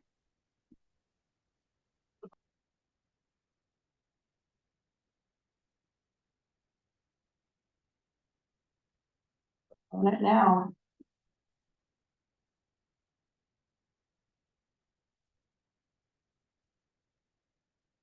What else has to be done after we get through some of the code stuff? Because there's no, I'm like, unless our strategy right now is to change the code. But I think that you're right, though, that'd be like the next step, though, right, Denise, like after we get our codes updated, and that would be something we'd wanna put on there for next year to contract with for the development of housing strategy. Mhm. So add it to our list, but put it as so we. Placeholder, I imagine we're gonna keep referring back to Right. this list. Oh, yeah. but we could add it as a placeholder. So do it for when? I didn't think we need to put on this year, You it's don't think so? 2026. Okay, I just don't want it to drop off. Okay, this is. Yeah, this is your Bible, so to speak. I'm excited though, is how many of the things that are on this list actually made it to what we're doing right now? That's what you were trying to do. I have a fast question. I hope it's fast. So those of you who have gone to the LOC functions, is there any other language that we should be putting on here? Like you just pointed out, to qualify to be considered on something, a grant, or, I mean, if our wording has to be on there for them to even take us as a qualifier on something? I just, one of the biggest takeaways from all the LOC conferences is whatever problem you have, there's funding to help fix that issue. Money shouldn't be the reason why we don't pursue, whatever problem it is that we're trying to fix, because there's funding out there. But does it need to be listed on our goals? Do we have to prove to them that this is on our goal list to do? Like affordable housing, workforce housing, Yeah. specific language, is that what you're talking Yeah. about? I don't know that it necessarily has to go on our goals, but probably when we're making our ask, it probably has to be worded in a certain way. But otherwise it's a it's not city gonna- yeah. council. Well, but I think also, that's why one of the reasons why we're got our lobbyists, that's they're, trying to get funds for this McCord Bridge project, because they know the language to use to try to get support for those projects and how to phrase it in such a way that we're more likely to get support. So I think if things go well with Tess and, lobbying for us on this issue, I think it does make sense for us to consider more of a long-term relationship with a lobbyist that's actually trying to get funding for. Is that something we should have on our goals? A lobbyist, looking into lobbyists? I don't know. Something to consider. Because it doesn't really tie in necessarily that, but it would support every single thing we're doing, right? Uh-huh. And we've talked before about how, you know, good lobbyists pays their own salary. But we think that they're bringing into the city more than compensates what we're paying them. And it would, the bottom line is we can't pay for a lot of the stuff we wanna do. We need, funding and support. A lobbyist, a grant writer, who just writes grants all day long. Mhm. Could we put that under public services? I feel like we've got a lot on there already. Yes, we do. And I mean, I think that, We can keep it in our, we're gonna be keep talking about it because I think with Tess, it was kind of a 3-month deal over on this one ODOT thing. And I think that we're gonna have more conversations about how that's worked and how effective that's been, and is this something we want to we wanna do, okay. But I think we shouldn't stop, and we shouldn't be so narrow focused on just that one project, and looking at the lobbyists and how they can benefit us. I think that there's other ways that a lobbyist could be beneficial to the city as well. We have a partner We with could- Force. Yes, sir. We could go back under public services and just write research funding or revenue funding sources, i.e. grant writing lobbyists, just researching it. That's just something that we might want to think about, or maybe not, maybe we wait. I'm fine either way. As long as we keep it present. It would be helpful to have it listed. So you wanna add it as another item there? Mhm. How does everybody feel Under about that? public services, whether it's because he said levy and that freaked people out, but if we just say research funding options for our city, i.e. lobbyist, grant writer, levies, we're just researching, or I don't know if we need to put anything in the parentheses, but I think that's good. I mean, one of our main things, like, we don't have any money to do anything. But every time we go to these LSE conferences, we hear there's. Yeah, there's money for that, so I guess that's a good item, it's something we should definitely think of having there, because if every time we run into something we wanna do, we're like, where are we gonna get the money? We don't know where the money from, and then we go, well, we should just get a grant for that, but it's like, then you have to do the research to find a grant and all that, but if we already have other goals, like somebody looking for all these grants and stuff to pay for the things that we have on our goals. Mhm. So is that a consensus to add that? Consensus, So, yeah, So what am I putting? Research, funding options. or just research city funding options. And we were I talking about like lobbyists, gold, the grant writing. lobbyist, grant grants. writer. Yeah.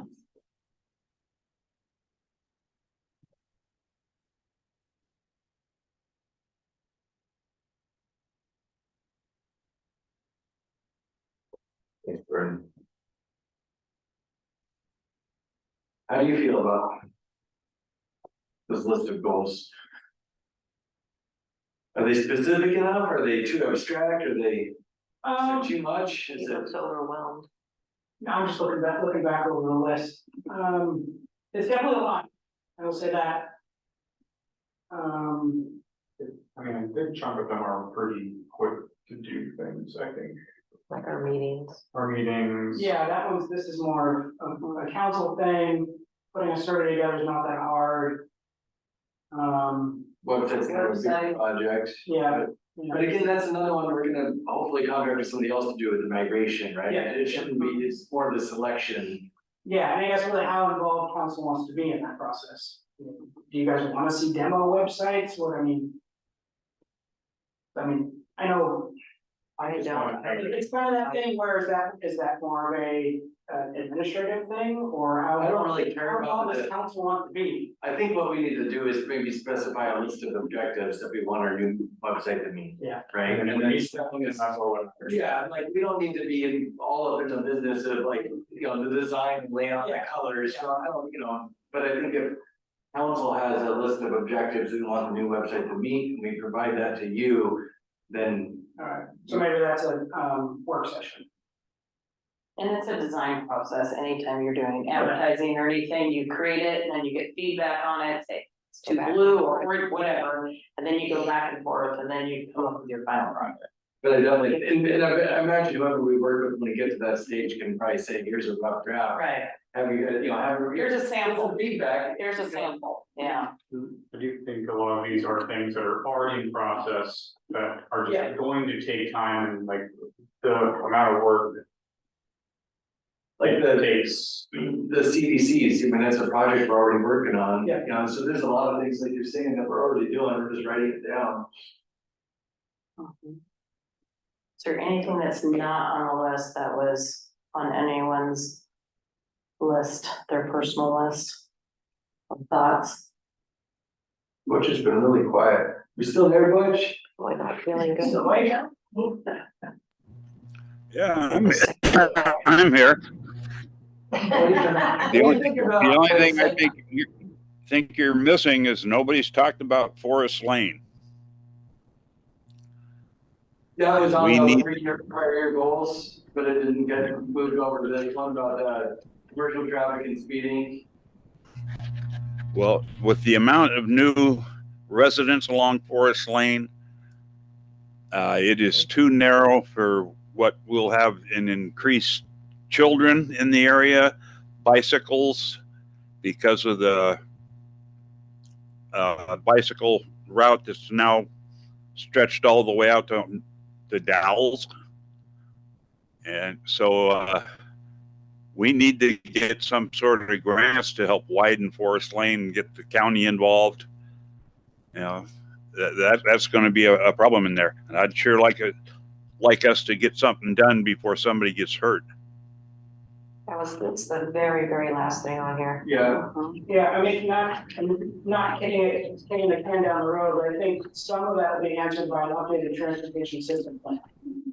Because it does a whole review of our transportation system, roads, buses and bikes, walking. Currently what it is and what it should be. And we're pursuing that currently. Yes, I'll be applying for the grant this year, yes, for this spring.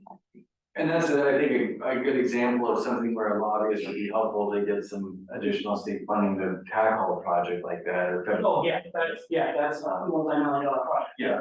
And I was gonna comment that, you know, there's a lot of pushback and negativity about that development going in and Winsome. But I was looking at the way that it's laid out.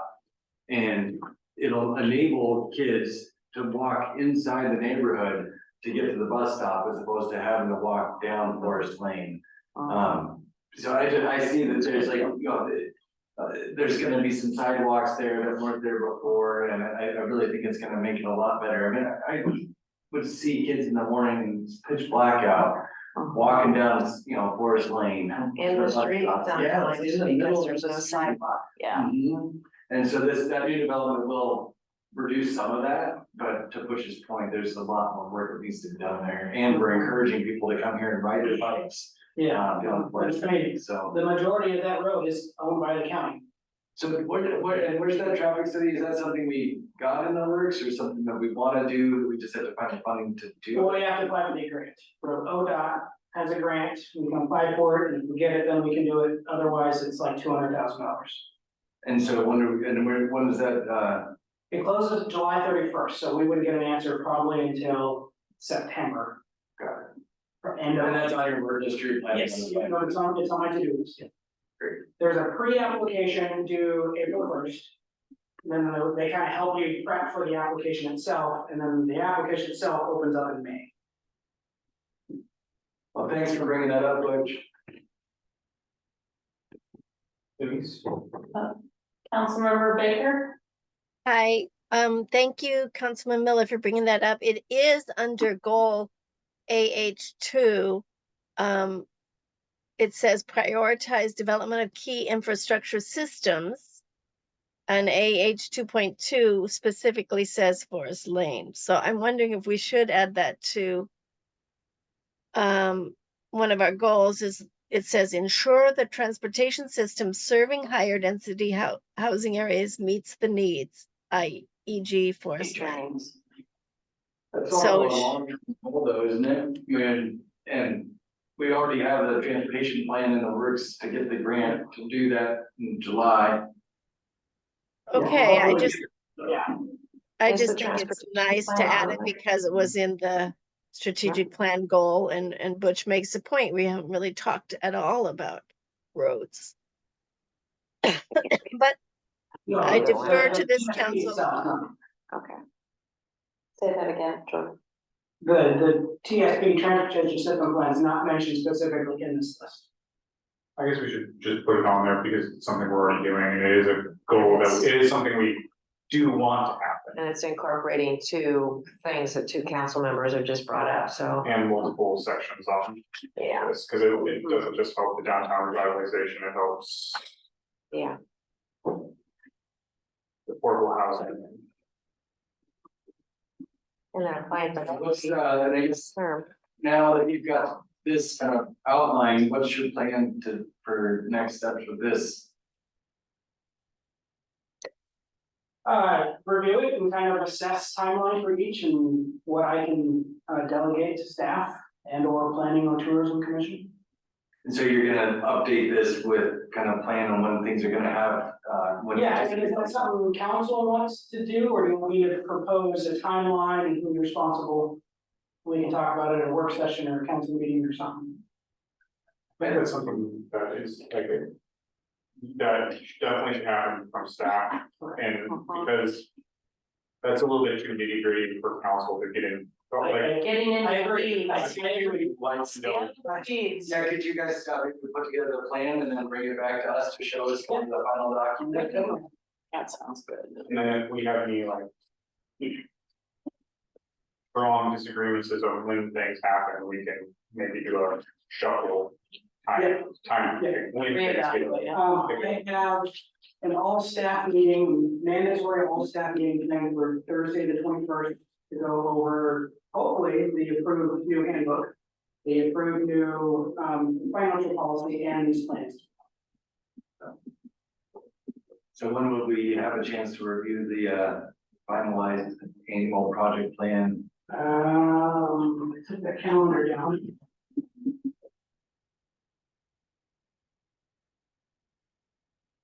Let's see here. March 21st, April 8th, to the next council meeting. That way, the time to update it in the packet. I can try and do it sooner if council would like. You know, When you all set up meeting? 21st. The Thursday before you don't think you could have it ready? I guess, if you knew you're also having on 21st, you wouldn't have time to get in the packet for the council meeting on the 21st. That's the. Correct. Yes. I see. The April 8th sounds like a good timeline to me.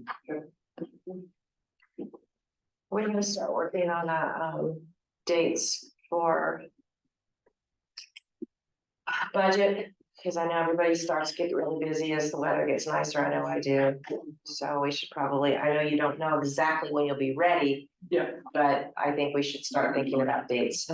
Yeah, I'm hoping, mid-April, April 17th is a Wednesday, it's typically when budget council meets or committee meets on Wednesdays. I'm hoping to have a first draft ready by then. Okay. You go on. Terrible.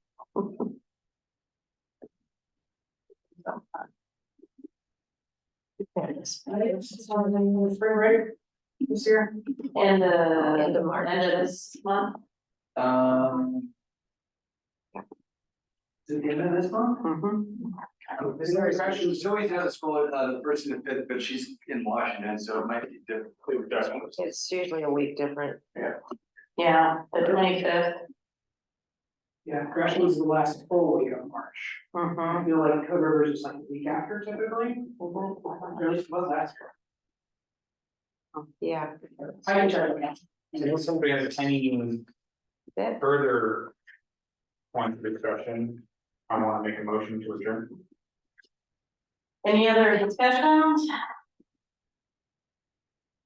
I'll second the motion. Okay. Vote. Oh, Maryland, one Maryland. That's all right. Where's the one? Okay. Councilmember Thompson, Aye.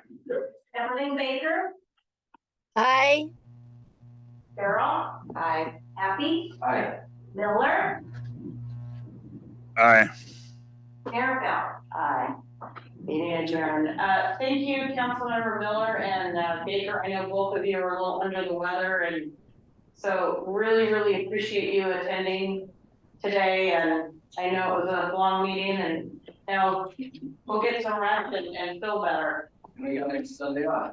Yeah. Yay. Kathy, what was your feelings towards